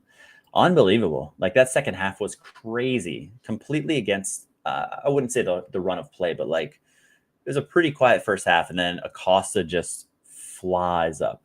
You have Marinos. I hope Marinos smashes them and all my caps go way down for the rest. So good luck. I have nothing to play for, so I'm rooting against Sanfrecce, I guess, because they've really let me down. Mitsuda doesn't start anymore, which is a bummer. He was like my favorite card a couple years ago. By that I mean like a year and a half ago before his injury. Yeah, it's a real bummer. Last few teams here. And again, if you're looking for Vancouver, I'll get it posted as soon as I'm done with the stream here. So like on server probabilities, there's a few teams that I didn't get to upload. I have them done. Just didn't get to upload them. It'll only take a second. LAFC. Here we go. Perfect timing, Theo. The big one here, Chanot is questionable with a leg. So I originally had Chanot in the starting lineup just based on rotation. But I think it's going to be Long and Murillo, just based on, okay, if he's questionable, why would they start him unless he's good to go by tomorrow? Like the availability report being here the day before the match just makes me really lean to him not being the starter. Now, could he start on Saturday? Sure, but we don't know the extent of that leg injury. I will say, usually with LAFC, if they're listed as questionable, it's not really questionable. They're more doubtful. That's usually what it's been in the past. I remember like Tillman was listed as questionable last year, 5 straight game weeks, and he still didn't play. Again, that could just be a a hurt manager upset that he was questionable but didn't play. But at West, I have him 70% just in case he's rotated. He hasn't been in great form. I know he's not the same player before he left.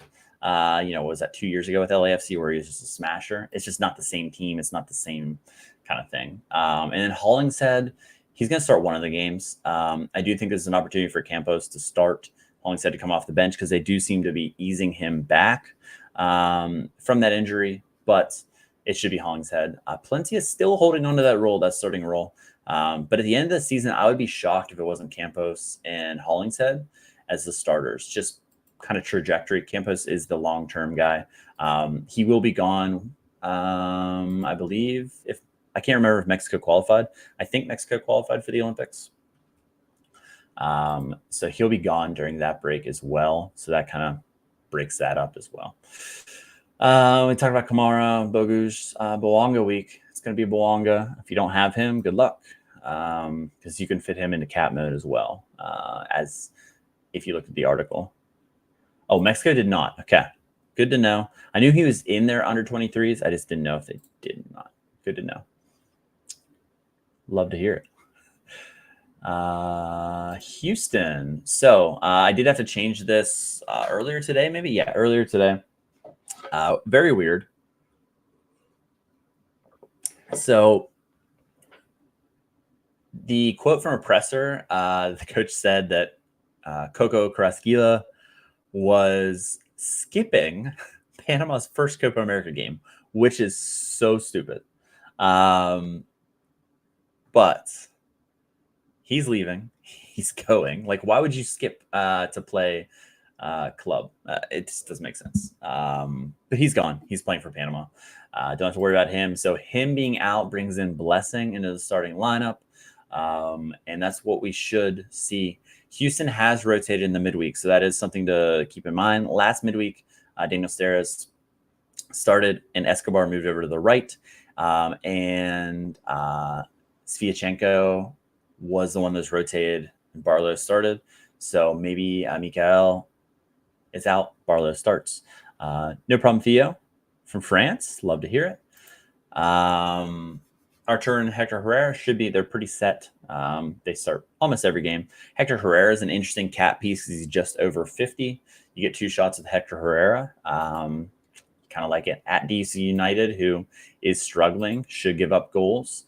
Maybe Hector Herrera add something, an assist or something on the road there. And then other than that, I know it's 40% for Ibrahim, but take a look at the other position, 40% as well, 80% total. Seattle Sounders. Rusnak, we'll start with him. He's good. He was subbed off for the knock. Fully training today. Schmetzer said he is fine. Will he rotate? Sure, he could rotate just because it's a midweek. When will we see Atencio? That's kind of my thinking.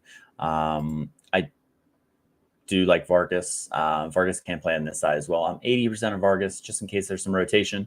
The logical rotation would be Vargas to here, rolled on to here if Rusnak's out. Jordan Morris started up top last match. Schmetzer said it's because there's 3 center backs. I don't know if you can read into that. I think we do see Rui Diaz back. But one thing to consider is Schmetzer kind of openly talked about how he wasn't satisfied with Rui Diaz's form. So will he give him another shot here? I think with the congested fixtures, there will be some rotation. And then last, Alex Roldan's out with a concussion. He's in concussion protocol. Could see Cody Baker. Surprisingly, Rothrock was the guy who came off the bench for that sub. Baker Whiting was out. He was suspended with a red card. That red card really screwed Seattle from that match. So I don't think he's going to get the start because of that. Cody Baker started at left back and right back before. That's kind of my thinking there. So hopefully that helps if you're running Seattle. San Jose, we already talked about. Portland, we already talked about. LA Galaxy, we already talked about. And last but not least, in the Wednesday slate, New York City. Tremendous form. A lot of question marks here for me. Number one, their injury report did not list Martins, did not list O'Toole. O'Toole was apparently ahead, and he's been full training. We know that. And Martins was a little bit behind, but he's been training as well. So do we see both of them in the starting lineup? What do we see there? Does the formation change a little bit? Do they play 3 in the back? We just got that he is confirmed out from the availability report. And the last thing I heard was 2 days ago. They said that they hoped they wanted to take it easy with him, and they hoped that he could get back in one of the next 2 games. Does that mean Saturday? It could, but that's kind of all we have on him. What are your thoughts on Carranza? We talked about Carranza a little bit earlier. At Feyenoord, as long as he gets that starting position, which Jimenez should be gone from there. I haven't really followed any transfers from there. They'll have some moving pieces there, but he should be like a 55 to 60 point scorer there. So as long as he carves a nice role there, I think he'll be fine. Will he be as good as far as like MLS, how he was? I think he could be similar, but maybe a little bit less. Not as good, but I really like Carranza's game. I think he's a really solid player. So I'm rooting for him. I hope he does well. But I'm going to go with a 3-4-3. They've been playing a 4-2-3-1 pretty significantly. But just based on kind of Ilinic is out. If O'Toole is in, so this is a 40% on him, he could slide back and they could play the back 4. They could. So it's kind of, is O'Toole in? If yes, slide him back. You got your back 4. You got these 2, and then you play the 3. He moves to the middle. He moves out to the left or right, whichever one you play him. Bakrar and Mijatovic, it just kind of depends there. Adrian Martinez is also known as Alonso Martinez. He's more commonly known as Alonso. And then Julian Fernandez, will he get a random start? That's just kind of like the question mark there. Daniel, what's happening? What'd you miss? You missed about everything, but if you have any questions, let me know. Oh, phone lineups. I have not done that. That's got to be brutal doing them on your phone, though. So that gets us through there. Like I said, Vancouver, check back after the stream and depending on when. I'll get that on there. But that brings us to our single teams. So there are Inter Miami was the one that plays on Wednesday that has a singular game. And then the other two are these two, as well as Vancouver. So let's go to New England Revolution. Polster was out with yellow card accumulation last match. He's back. He'll be in the starting lineup for sure. Buck was subbed off with an injury. They said that it was just cramping, so should be fine. I have him at 40%. I have Harks at 40%. I have K at 40%. K's coming back from a hamstring injury, but they said they were hoping that he'd be back for the weekend. Buck had a great goal. So, like, it's hard to leave him out. He had a tremendous goal, but could we see a change here, a change there? Maybe. They just don't have the reinforcements. They just don't. If you look at that injury list, like Arsenal Dude 48 says, you missed Tomas, Shankole, Ravas. Interesting note on him. I'm pretty sure he's done in New England. They're looking to sell him. He's with Slovakia right now at the Euros, but he's probably on his way out. Ivicic has won the job, so that makes sense to get rid of him, get him out of there with the international spot and everything. But you see that list. It's not like the quality, but it's just that depth. They're really losing that. Dana, what is riskier, playing a person one yellow card away or playing a person in the LAFC match? I'd say just depends the player. I would say that LAFC match may take it down to one match, but I'm not a weatherman. And I just saw that there's a storm going through there, like a tropical storm's going through Texas and it could be pretty brutal. I don't really have a good answer for that. Sorry, man. And then last but not least, Chicago. Now, will Chicago change anything? Like, they shouldn't, because they just smashed, whatever you want to say, Toronto all over the park. So I kind of went with the same lineup as they already did. Yeah, wind, solar, weather. That's what we need. I mean, I'm not smart enough to do that. That's for sure. I kind of went with the same roster just because if you look at the people that are out, Navarro shouldn't start. Toronto had a slight knock, but he should be good to go. Haven't really heard anything significant on that, but 70%. When's her after dark again? Yeah, when's that? Bring it back. You got Jonathan Dean there. You got Aragoni. Yeah, nothing really to say there. They played really well last match. Why change a good thing? So that's what I'm going to go with there. So as we continue, I'm going to go through my lineup builds. And if you have any questions, we can pop back to here. So if you're getting in the chat now, anytime, I'll gladly pop back over. But let's get to the builder. So I know I've written an article about it. I know I've said about it. It just makes too much sense not to go after Cap 240 and the double game week.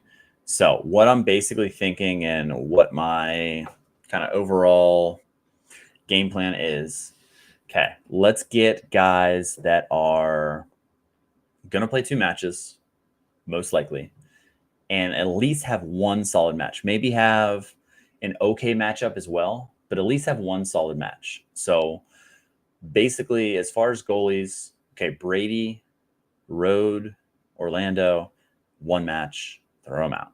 Not going to do it. Calendar, one match, not going to do it. Okay, easy there. It's a shame my goalies don't play twice. So it narrows it down, obviously, and I don't have a lot of goalies playing this game week. Schulte, lock him in. Just going to go with it. Okay. And next up,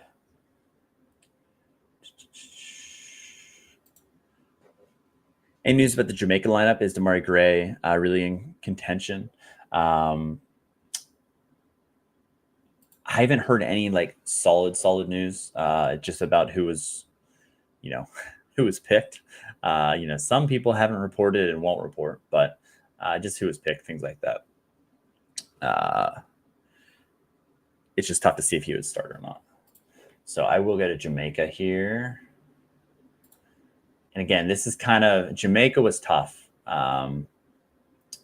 If he's indeed in the lineup, everyone in there. This is kind of how I would have it. Nicholson and Mikel Antonio up top. Lati Boudiere, sure. In that central mid, Casey Palmer. They kind of have a lack of options in that midfield. De Cordova, Reed seemed to have an injury before the friendlies. I'll probably risk him in your gallery. Yeah, if he's fit, he'll start, right? And if he was picked in the team, and he should be in the team, although we've seen that with other countries, they've picked guys that aren't ready yet. Jamaica, but Waite's going to be in net pretty much seems like that. Low, I'm not sure if he's going to start or not. They have Bernard, they have Hector. They could go 3 in the back. Lem Pikisa has started pretty much all their lead-up games, all their qualifier games. Lay's started most as well. Bell has also gotten a little bit of run. So that's kind of what my thinking was involved in that. Again, international is not quite, I follow CONCACAF pretty heavily, but at the same time, like all the news and stuff, I don't have direct access to all those news sources like I do in my kind of Twitter timeline of MLS. All right, so next up, I think defender, you just kind of, whatever you can fit in. Like if I don't think I'm going to be able to fit in Kai, so whatever I can fit in and has a decent matchup, like I don't know why he is 14% to be out because he still has this away on international duty. He's not.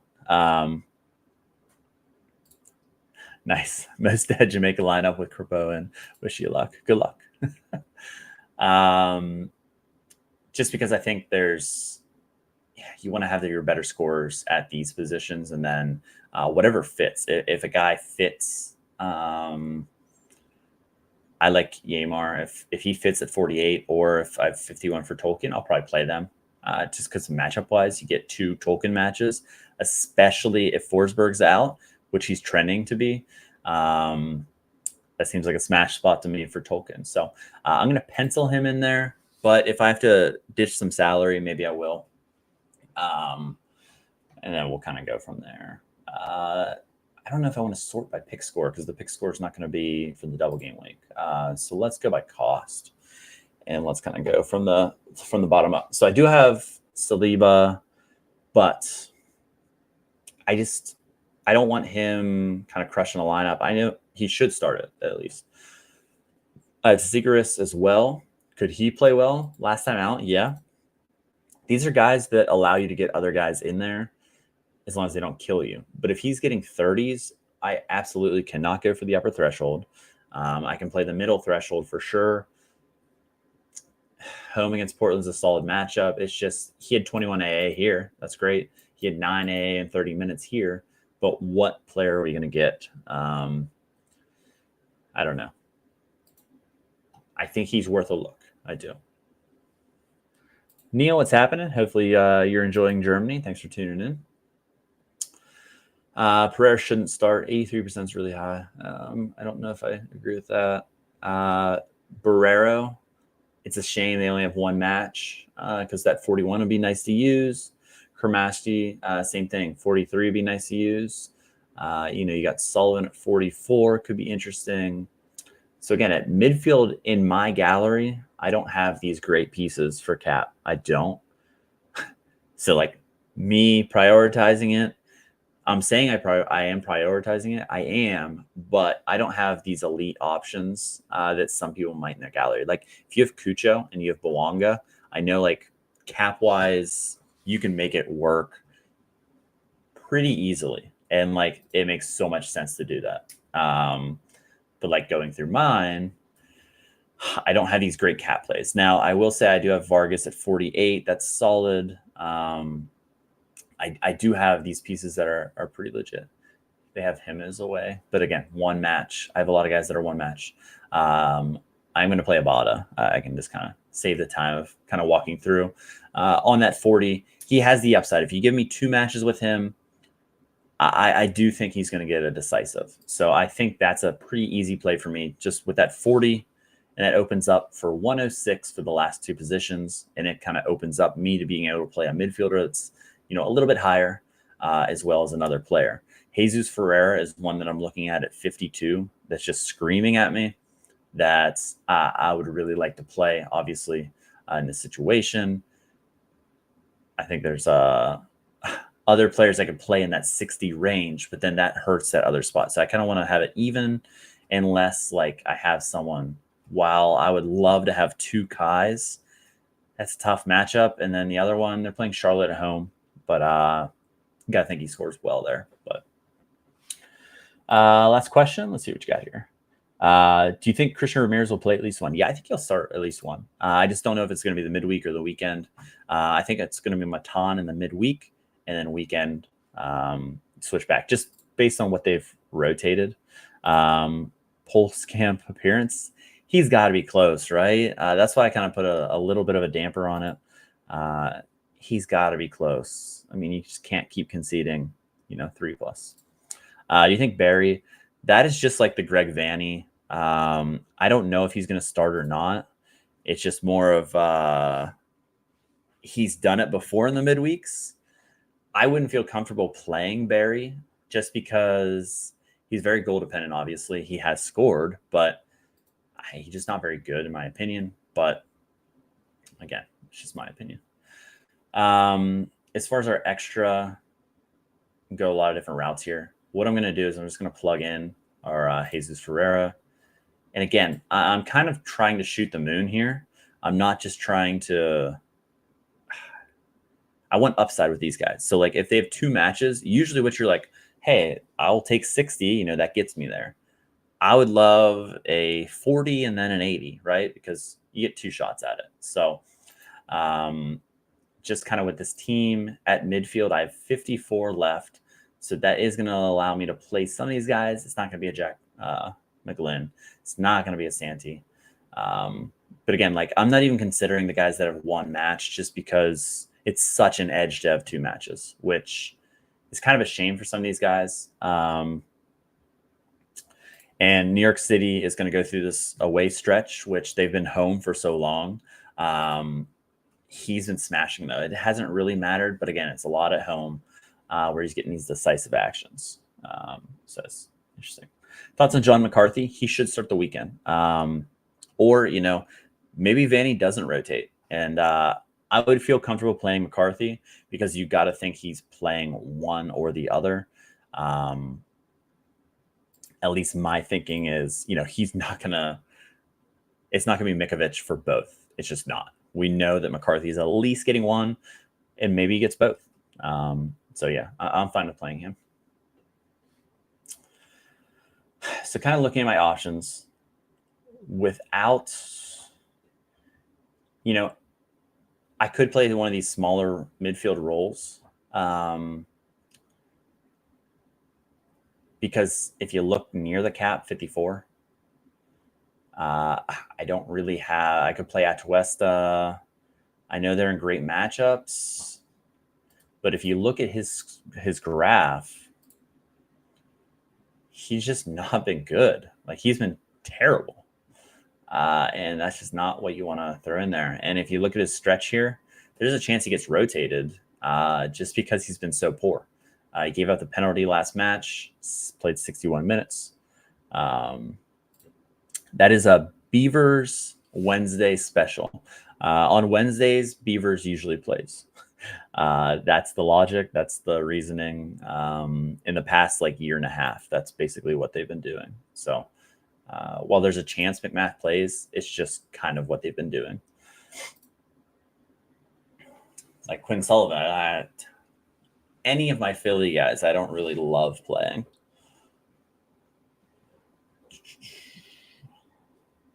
So maybe I punt this position. Like a Sikaris against Portland. Maybe he picks up something. Yeah, it's the same kind of thinking with McCarthy. Same exact thing. He's going to get one. Like that, in my opinion, McMath is locked in for one, at least one. Could he play two? Sure, maybe, but it's usually a Wednesday Beavers thing. So like I think if you have both keepers, you could do two different lineups with both guys. And then how low do I want to go? Do I want to take Jesus Ferreira out? Because Dallas have been okay, as of the last game. Let's just see the kind of difference. I could play 36 or 27. I don't think it really matters because it's going to be 70 either or. So let's get Seacrest. And let's see what we got here. So now I am at 70. I can play pretty much anyone. Kai has taken back set pieces. So he gets the nod over McGlynn for me. Pretty straightforward. This is an interesting point. This is for sure an interesting point. So one Gauld or Hill, but like if you look at the matchups, I know like it as of like the last 5 or 6 games for both these guys, it hasn't mattered at all. But if you get 2 shots compared to 1, okay, if we're comparing Nico to Seacrest to one of them, I'm taking Gauld or Gill all day over 2, of course. But if you have like a guy that's like a 50-ish scorer, depending on the matchup, if I'm trying to hit the cap, I don't know. I just think it's going to be tough if you don't have Bawanga, which I don't. Or Cucho, if Cucho plays both. If he doesn't play both, that's a big edge for everyone else. But these guys that have that ceiling, which if Gauld or Hill was playing, I mean, they would, if they've had 2 matches, you'd be talking about them the same way. But in their one match, if they score 75, you feel great about it, which they absolutely can. So I think you're onto something. I wish I had that problem, but like my guys that have 1 game are like Dylan Barrera at 41. I'm not going to play him. I'll take the 2. How would you rate the Nashville lineup? For me, they have the best 240 stack. Yeah, I mean, if you can play guys that are going to get 2 looks, I don't think it's a terrible. Rather the Nashville matchups. So if you take a look at, do I still have it up? I don't. If you go on RotoWire, get a soccer. I did a little chart here. So you can see any team. So Nashville, based on their average odds, are 17th. So 31% and then 41%. So not the best matchups by any means, but not the worst either. So like if you stack them, it just kind of depends. Like Hani Mukhtar in the stack, you got to think in those 2 games he probably gets a decisive. Now will they rotate some guys? They have a lot of guys out, or like a lot of key guys out. So I don't know. I don't rate it super high, as you can see from the list, but do I think Harris is going to start? I think he has the possibility, but it's been so long since he started. Like even Jonathan Lewis is back, so I don't know. I don't feel comfortable saying that he's going to start, but I think he's an okay chance at it. Okay chance. So I think I throw my Kai in here. 2 shots with Kai. I know the Cincinnati matchup isn't good, but at the same time, it's pretty solid. And then we captain him. It's not registering 2 game weeks. There's not a 4%. This screams middle for me. Like I like Tolkien. Abada is decisive dependent. And I got 7 left. Like, is it worth going up to 47? If I could fit Jesus Ferreira here, that would make sense. Let me restructure this. See, like the more I tinker, because if I go down to like Saliba, it does open it up to this, which kind of makes sense. And I think the difference between Saliba and Seacrest is not that different. Like both might put up double 30s, which would be terrible. But if he can score 50, that's a win for this lineup. in my opinion. But here we go. Willis, Zimmerman, Hani, Boyd, and Mayer. They fit comfortably. Yeah, I mean, I like it. It's just their matchups aren't great. If they can keep a clean sheet, one of those, and then the other game, somebody scores 1 or 2, you're in business. For cap 240, why not? You got 2 shots at it, right? Montreal, not good lineup, not good matchups, but yeah, gonna definitely go with the 340. We got Clark, Nuhu, Lowen, Klaus, Ronan. Have to go with 340. Have to go with 340. It's going to be an ambition week for me. I don't know about everyone else, but I don't think this lineup is good enough to go for that top. If I had Cucho, Bouanga, and then had some of those other ones, I might honestly go for the top with these options. I think it makes a lot of sense. You've always shot for 340, yeah. What about Kyrie Shelton? It just depends. He has a 70% for me. I'm looking for a double lineup forward. I don't feel confident in him starting both, to be honest with you. Just kind of based on him, he has a chance to start one for sure, but will he start both? I think it's more doubtful that he starts both, in my opinion. All right, so it is. Yeah, he should be fully fit. He wasn't on the injury report. No more on the injury report. Schulte, if he can get 1 clean sheet, it's a big what if game, but he gets 1 clean sheet, that's 60. Tolkien, I'm hoping Forsberg doesn't play. That would be great. If you have that happen, tremendous. He gets a little bit more involved, gets a little bit more forward, takes some sets. You love to see all of that. It's hysterical seeing 3 games for Gosdog. And I think just punting one of these positions with a guy who should start both matches. And he's probably going to score in the 40s. But last year, he actually scored pretty well. And if he can just have 1 good game out of the 2, it's worth the cap hit just because I can fit Jesus Ferreira. You feel good about him.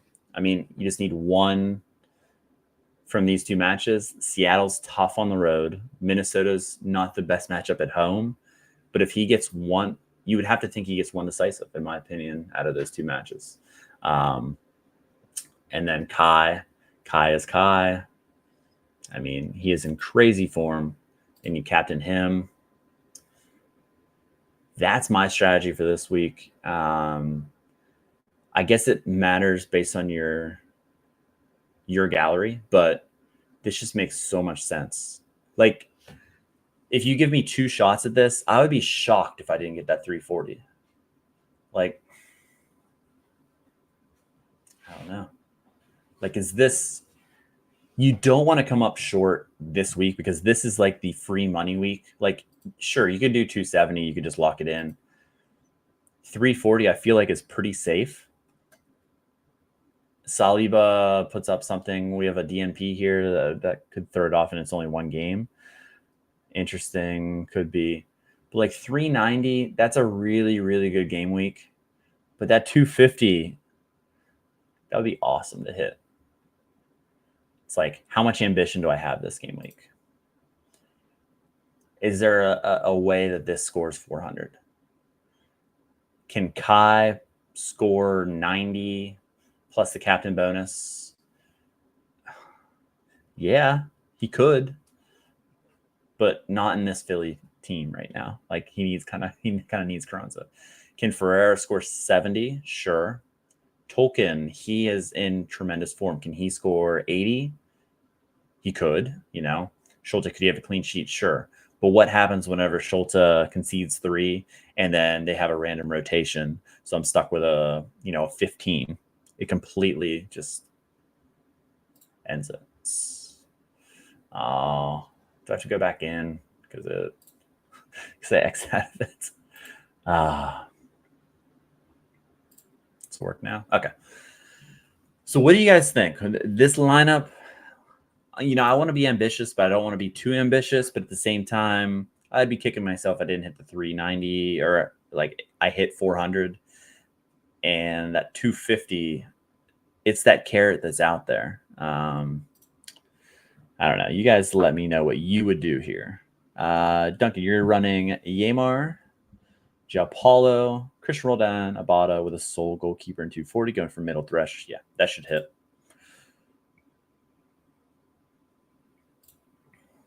I did go over to New York City. Yeah, let's pop over. Jay Blaze, you are the New York City man, so you would know more than I do. Based on their injury report, O'Toole was not on it. Martins was not on it.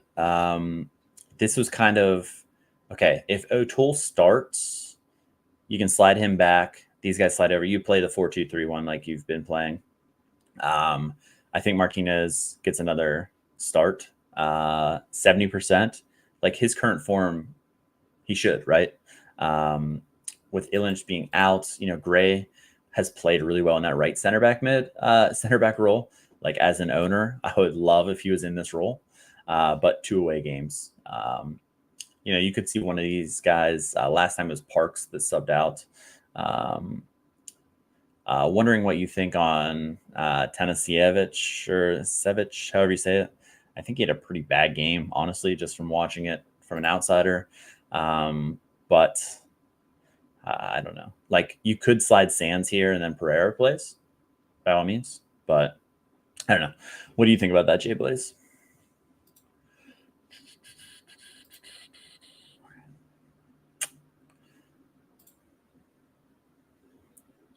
No one's going to talk me out of the 390.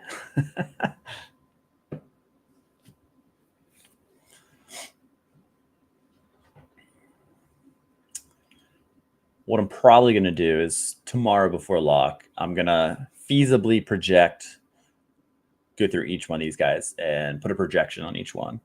And then decide whether what percent chance I have at 390, what percent chance I have at 340, and then find the better option. So I'm going to go with the middle for now, and then I'm going to work that out to see expected value and kind of go from there. It hinges on him a lot, obviously, but I don't know.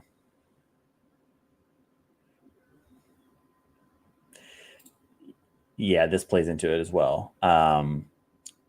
I don't have crazy collection bonus on any of them other than Kai. So 390 is crazy. Ajiman needs a decisive action on one of these. Yeah. That would be nice. That would be nice for sure. Santi Moreno needs to start popping off. Yeah, he was playing well, and then he kind of got hurt and then went way down a little bit. It'd be nice to see. But like Evander in the squad kind of takes away from Santi. And Evander is a smasher. So that's what I'm going with cap 240. I do want to pop to under 23 just because that's kind of usually what I play.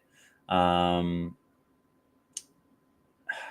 at the same time, do I play in season with my Philly guys?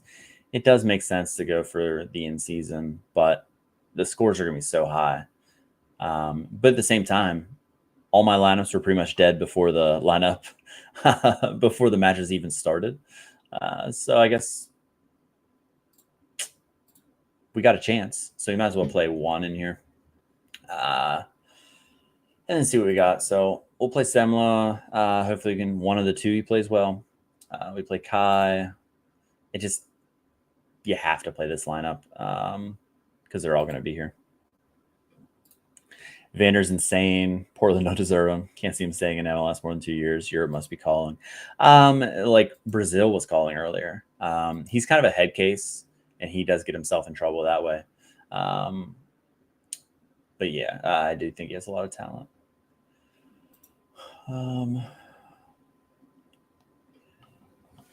Here's where we run into. Kind of didn't think this through because I don't have an Euro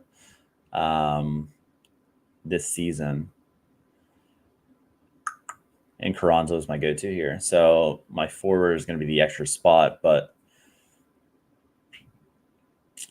do I like Kerwin? Kerwin has that mix of AA and he can hit a decisive, but he's also 1 yellow away from suspension, which knowing him, he'll get that. And but this is the match you're looking for, and he plays against these guys, the second one, so that in theory doesn't really make sense game theory wise. Gomez makes sense to play with these guys because of the Sporting Kansas City matchup. He is 1 yellow away as well, so that would be terrible. Yeah, Oilers, baby. It ain't over. It ain't over. Kucherov goat. So yeah, Gomez seems like the logical choice here. I don't have a lot of forward options that are solid here. Like I could go Paintsel. I do think he'll start. Like he should start one of them. But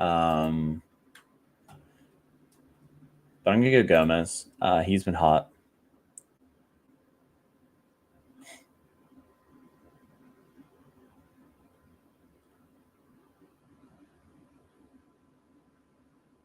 On the prediction thing, so yeah, you just add the percents.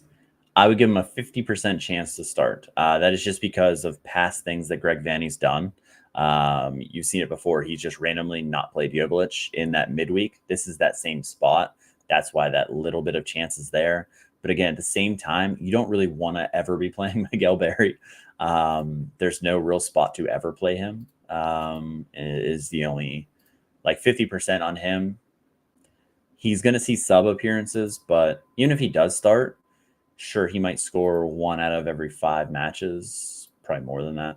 I just personally don't really like him that much. And it's got to be an in-season. So, I mean, we could go with Harriel as the other guy. Not having Carranza is pretty big now that I look at this more. Except Ajiman, goal dependent. Way too many Barry questions.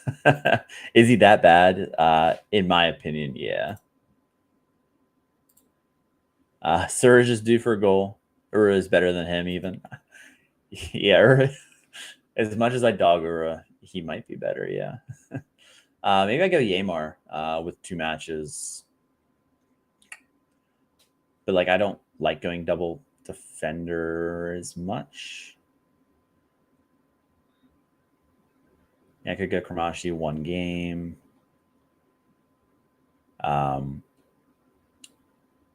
One thing to make sure like you don't play Damian Lowe in Challenger because you won't get points because he's playing for Jamaica. Make sure you keep that in mind just in case you're planning on playing some of these international guys in Challenger. They will not get any points for that. I've done that before. I'm like, oh, why didn't he get scored here? I think I'm going to go Harriel since I kind of have to put somebody. So we'll go to 2024. Keep them not really expecting anything, especially with like all the guys having smash spots that you could possibly play here. But at the end of the day, Philly can pop off even in like a 1-0 win or a 2-0 win. So maybe against Charlotte. But again, don't really have high hopes. Do I dare put them in like a 3? I do like. Oh, they changed this. They used to show like what this lineup did in the past, which was kind of cool. I'm probably.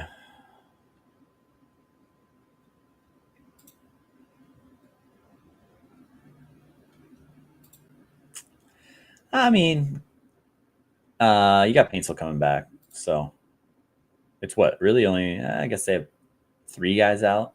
It's not as bad as like Montreal or anything. They're just not very deep to start with. I feel like.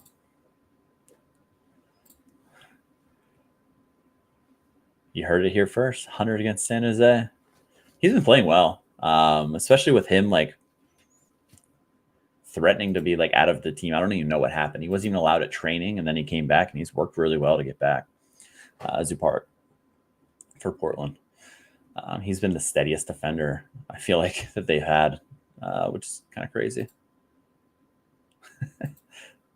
Yeah, the under's a lock in there until it happens. It's a lock. Oh, Ricky. Oh, Ricky. I would love to have you available.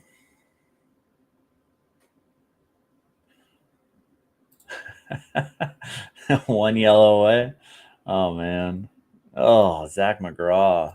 How the mighty have fallen. He was like getting Canada appearances, which is crazy. And then big old drop off.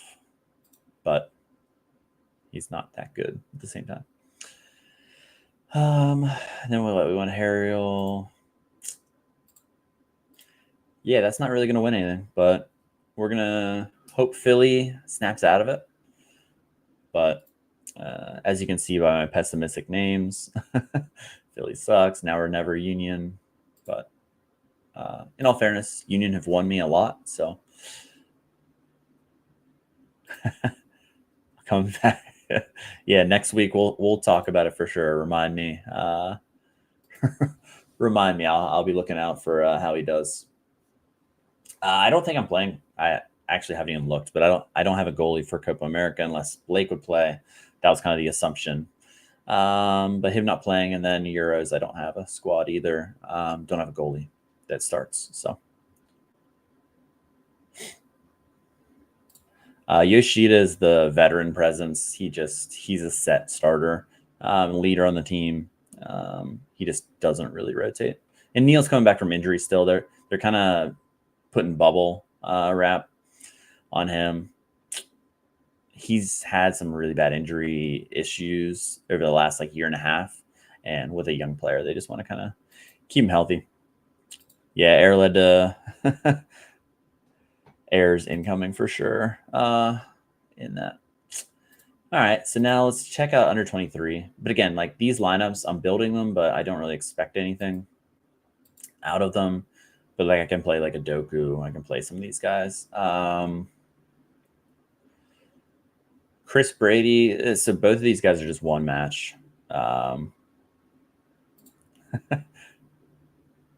Yeah, that's kind of the same thinking. I like to hear it from actual fans of the team. It's just from me watching it, I'm like, man, he's just not very good. So yeah, hopefully not. Yeah, Wen Peck, because he's been awesome. Pretty solid here. I guess I only have a couple other goalie options, but they only have one game. As far as defender, I guess I can go multiple routes here. Gray having 2 away games, but if he plays as a right center back, that'd be great. Probably just gonna play Harriel. To Kuiper not starting was a bummer. But if he starts against Romania, that'd be great. It's just I'm not gonna risk it. Although I say I'm not gonna risk it, but at the same time, I didn't really make a lot of risks. We didn't know about Pooj, but yeah. I would think, but at the same time, I have no idea whether it be a midfielder. I don't think Sorare a lot of the times know what they'd be doing either. Yeah, I don't really have any other options. It's a shame to lit, although they're playing France. You don't really want that, but it's a shame he's not starting either. Just a lot of subs. 100% to Kuiper starting after that. You would think that, right? You would think. Romania looked good. I kind of wrote them off completely, which was a shock. But yeah, you would think that Kuiper starts and they make a few changes, but I think I'm just gonna go Harriel with the double game week. And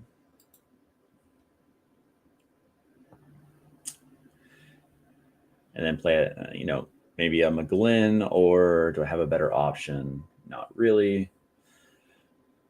I could play Santi, but those matchups aren't great. He plays a lot better at home, smaller field. They're used to that. Probably go McGlynn. Try and get as many 2 game weeks as I can. If Osaka can, against Kashiwa Reysol, keep a clean sheet. He conceded in the 96th minute, so that kind of was how the start. Thiat is back in priority spot, and the Three Stooges will fill in the rest of the back line. Interesting, Breze. Thanks for coming in.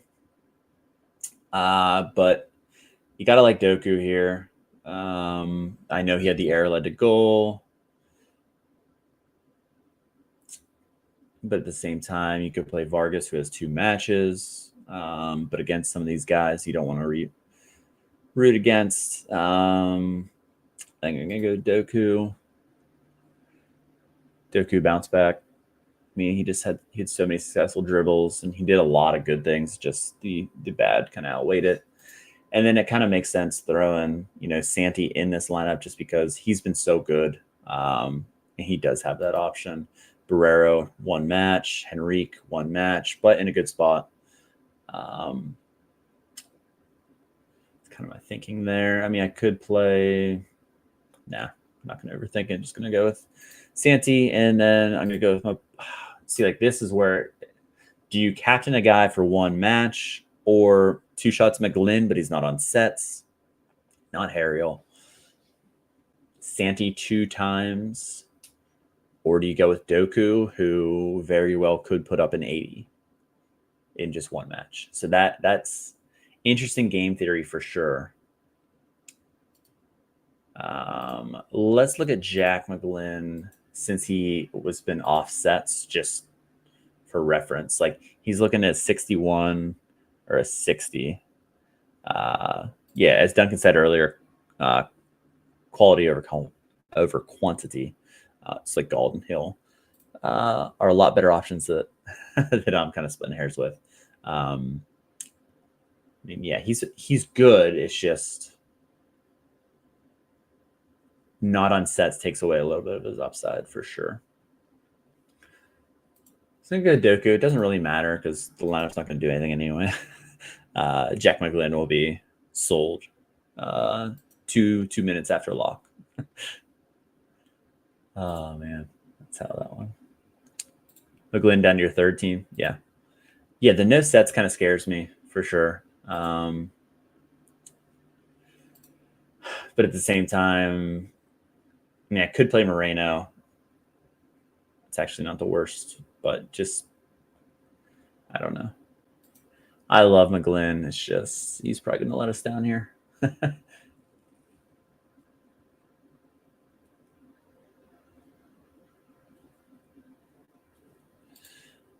Yeah, 2-time guy. When was the last time McGlynn or Santi had 2 bad games? Or yeah, they're not bad games, but I don't know if they have the same upside. Yeah, makes sense. I got killed by Puig, Carranza.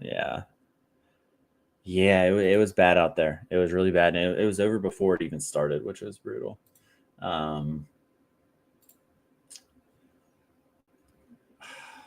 me take a look at Santi's. I know they're on the road for both, but cannot even see him anymore because he's already picked. Gonna make me type it in.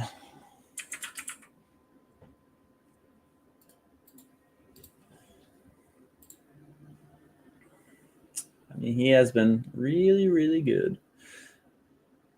41 AA at New England. You love to see that.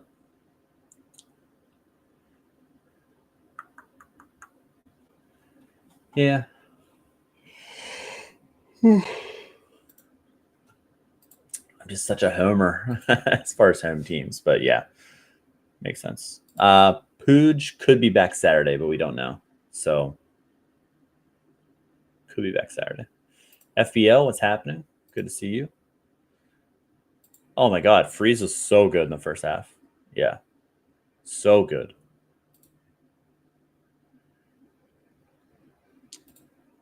Alex, what's happening? Prio lineup. Save this one. In 240, I went with Schulte, John Tolkien. Saliba is the kind of cap helper and then Jesus Ferreira and Kai. ATD, I'll check that out. Yeah, Adrian Martinez or Alonso, whatever you want to call him. Better continue. Yeah, Cushing did the right thing. Ronaldo leading Portugal to victory, as I told you. I mean, he didn't score. Now, he looked good. He definitely looked good. Could have had some chances. He just didn't put them home. He played really well in the role, but didn't score. Good luck to you, Alex. Ricard sure isn't. Like, that's why, like, the other week, whenever he went to Algeria, he was on Algeria duty. I honestly didn't even look because he has been awful. I just didn't think there was even a possibility that he made Algeria's national team for like what they clearly haven't been watching him play because he's been awful. But what do I know? What do I know? Jackie, Doku, and Santi. Yeah, we'll go with that. No, I like Portugal. They have a great draw as well. I mean, Ronaldo looked good. Not knocking him. He played better than I thought he would play for sure. He had his chances. He should have buried maybe one or two of them, but he's doing a lot of good things. I have Yarbrough, Amelia, but only given low scores. I would play Yarbrough in Cap 240. I prioritize Cap 240. That's what I'm doing because they have 2 matches, and it just makes too much sense to me. Yeah, as a whole, Portugal played pretty meh. But they found a way.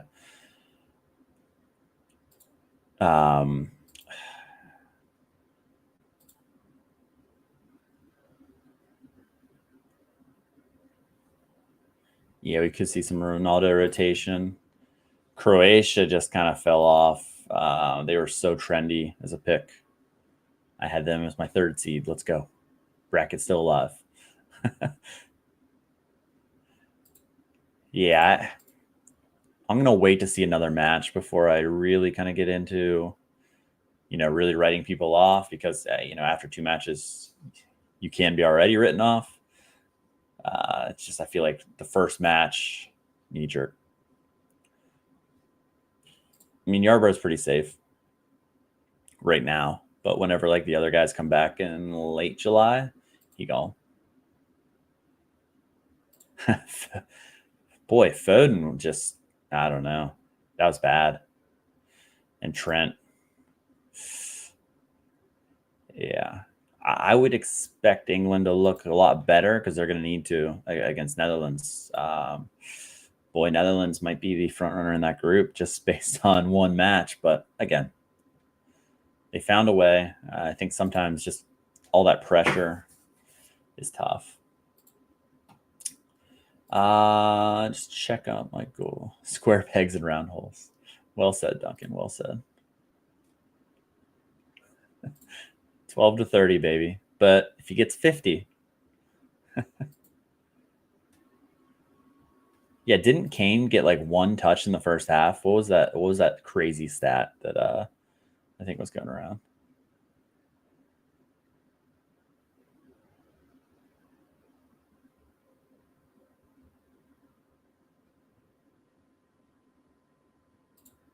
Yeah, whenever we did, that's what I was talking about. I said, I'll be honest, he's better than I thought he would be for sure. He did some good things, but he didn't score. Like 100%. I did put him down, but I also had them as the most likely team to make the final. So maybe that's not looking too good. Yarbrough is the 2023 version of McCarthy. England versus Denmark, Slovenia, but yeah. 1 touch. It was 1 touch. Yeah, that can't happen. Southgate issues. Yeah.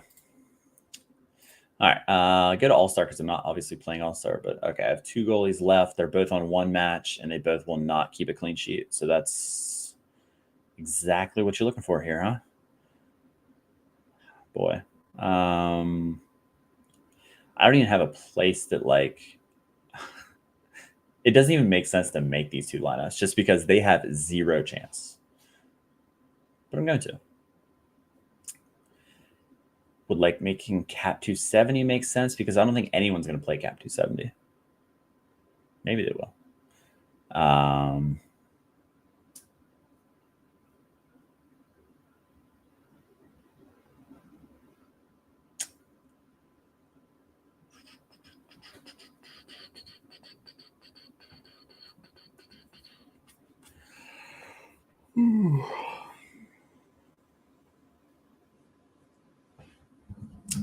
All right. Brugman is out another 1 to 2 weeks. So he's not playing. Zichos, the beat writer said that he was not missing due to injury, but we haven't heard anything. We won't hear anything before lock. He's risky. Christian Ramirez should start one of the 2, in my opinion. All Black Massacre for Ninja Turtle. I think both will be elite for sure. They're both going to be hilarious. Yeah. Makes sense. This is like the game week where they are giving you free money. So don't overthink it. That's smart for sure. As much as like shooting for the moon would be great. Yeah, that's the smarter way. Because $80 is $80. That'd be great. Thorn can help if you know. It's Hershey. Would you play Abada or Paintsel in your priority lineup? Yeah, depending on your gallery, sure. Like not in my gallery, but I think both are solid looks. I'll actually probably both have them in maybe this matchup.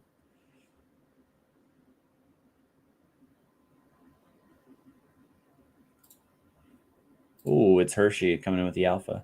Vanny on what Tristan Blackman can do and work on and train to get back in the starting lineup. Played 45 minutes the last 3 games. He needs to be better. Interesting, especially with Vanny rotation and weird things going on. So, yeah, Bada versus Orlando should be good. And in all honesty, against Philly, should probably the way Philly is playing at home, not the worst thing. So last 2 lineups.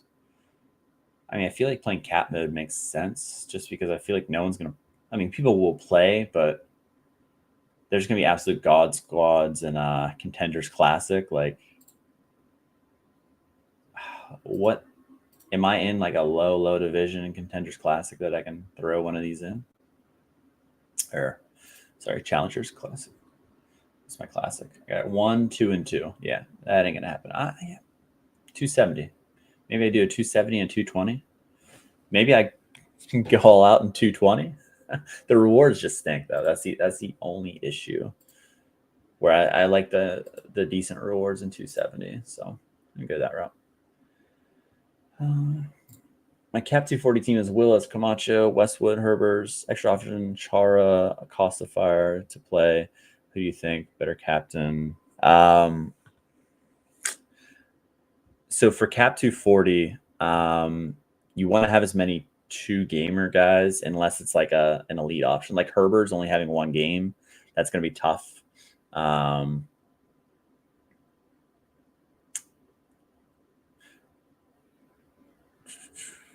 For sure. So I'm just trying to think. So like Herbert's, I know you we've talked about your forward options and it's kind of a necessity to play, but him only having 1 is tough with a kind of rough matchup as well. And the better captain, I guess Westwood. Yeah, probably Westwood. And I would probably go Chara over Acosta, but at the same time, Chara might not play both, which kind of throws into a tricky one there. Going with all double game players in 270 and single game and all-star because oversaturated. Yeah, makes sense. Makes sense for sure. All right, 270. So let's build this out. I don't think I'll have any issues with the cap.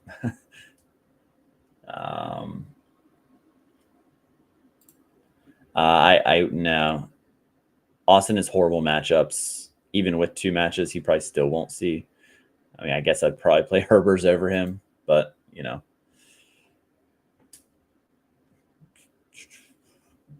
Boy, Andre, if you were back, that would be great. All right, so the big question is, which one do I play? Zig when they zag, absolutely. Miss MLS God's dog, goals dog, baby. So play calendar, and not feel good about it whatsoever. I like Yamar. I think he's worth a look. And then I could play the single guys, or I could go with double guys. Moreno makes a little bit of sense, especially this matchup is pretty solid. He could get it done. At Tuesta, he's in terrible form, but good matchups. Possible cancellation Wednesday for that Austin match. Torres has been bad. Can't really trust those guys. Kromowski 1 game. Yeah, my midfield options just aren't very good. Wakazaka, put against Alvarex. He hasn't been that good either. Has he kind of bounced back a little bit? Haven't been playing him. I played him here. No, I didn't. I don't think I even played him for this. Unless I played Contenders. Can't remember. It'd be nice if he got back to like last year's form, but just not to be. I go Moreno. Maybe he bounces back. And then we go Kerwin, probably. Luis Henrique on 1 game. Man. I could play my Ura. I think Paintsel and Vargas makes sense for me. I mean, that's not terrible. Do we think Vargas plays both? Paintsel plays both. I kind of like Vargas in a weird way. We still have 26 in the cap, which is hilarious. Let's just look at the extra. Is there anyone that makes more sense? Savio against Enfreche. I'm probably just going to lock this in. Maybe Moreno could be interesting. But again, this lineup's not good. So there's not really much. Like, this ain't going to do it. But Cap 270, captain is important. Maybe we run good. Maybe Calendar somehow has a clean sheet against Columbus. There's like a 0% chance in my opinion. Painsel's back. He's going 60 minutes. Vargas, decisive incoming. Why not? Why not?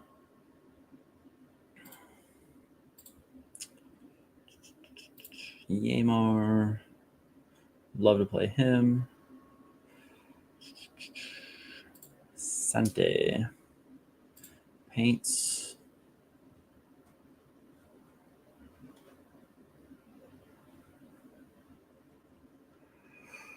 Ooh. Hitting a wall here. All right, that's good enough. Last, why not play a little 220? I just don't feel like anyone's going to be playing 220. The rewards stink, so it makes sense not to play it, but maybe I can compete here. Thoughts on, was it Ezekiel Ponce or Ponce? He was a random blue tick collector. Nice. I don't know much about him, but he's like the DP signing that they're pretty hyped about. So they need like a striker that would help Houston a ton. Has a nice home advantage in the late summer, middle summer in Houston. He can be pretty good. I just don't know a lot about him, so that's just gonna go straight to Abada up here. Nothing like playing 220. Man. I'm going to hide these throwaway.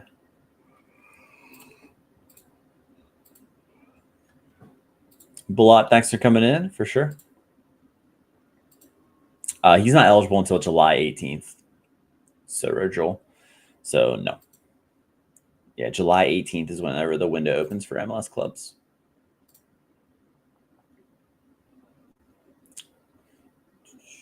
Yeah, I guess I could play Glesnes. 52, Campos. Let's see the midfielder we got. Blot, see you later. I don't know if I already said that. I feel like I might have. Barrero in a terrible matchup against Cincinnati. I could play Atuesta. Sullivan is in play, 14% on him. Maybe that's a decent differential.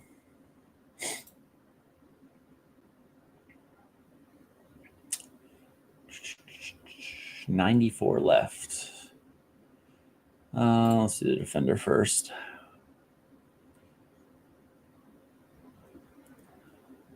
Glesnes at 52. That limits our chances down to 42. Is there anyone I really love at this? Not really. At the end of the day, it doesn't really matter. All right, we're going to go. I go Gray, and then I go 44. I know I have guys that can play at 44. I'm going to play Gray. 2 away games, but if he plays as in a position that hopefully he plays in. How is this a AAA mess? I don't get it. All right, we got 44 left. Let's see what we got. Sort by cost. If you got any last-minute questions, I'll probably end her up here shortly. I could go Koga against Sanfrecce, or I can go Cremassi in 1. Aji, man, he's due. Lock it in. He's due. You heard it here first. No, who was rooting for Aji, man, up here?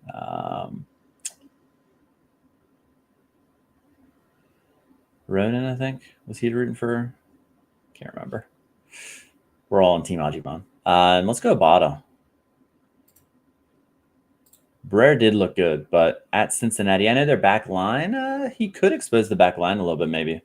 But the one match, I'd rather have some of these guys at 2. So, yeah, let's captain Abada. Maybe puts in something. He's a boomer bust guy, and let's hope he booms. Again, I don't really have any sort of expectation for this lineup. Oops, just cleared out the builder. So I guess we're rocking with it. No second chances. 14% on him is always nice. I didn't play Uro. That's fine. Didn't want to. Nope, that's the wrong one. Definitely did not click him. Ajiman. And with 42 left, I guess if Uro was in that range, I would probably play him. I guess I flipped the order, but why don't you just search? All right. Don't really have high hopes whatsoever. Like I said, I'm going after 240. So prioritize 240. Saliba, maybe if he can put up a 50, I feel great about that. We'll take the free money. Hopefully all my guys play twice. Hopefully there's not any weird rotations. But yeah. Any other questions? About 2.5 hours. Nice. Time flies when you're having fun. Like I said, Vancouver lineup. I'll make sure that's posted. Anything else? I'm trying to think. Should be good other than that. Server probabilities, almost all of them are done on there. If you read my Who Scored previews, they'll probably be done tomorrow morning. And then, hey, once lineups are locked, I'm probably pretty much done for the week other than Who Scored lineups for and previews for the weekend. And going to golf tomorrow, trying to get better at golfing. Super frustrating, but That's what happens whenever you start, whenever you're like 24, instead of playing whenever you're a kid on big courses. So MLS 360 kind of night tomorrow. I wholeheartedly agree. I am pumped for a bunch of different things. I mean, Copa America starting. We got Euros. We're going to have soccer all day, football, whatever you want. Thursday, I think in the morning-ish / middle of the day, I'm going to do a Copa America stream. So definitely going to... Hey, FBL.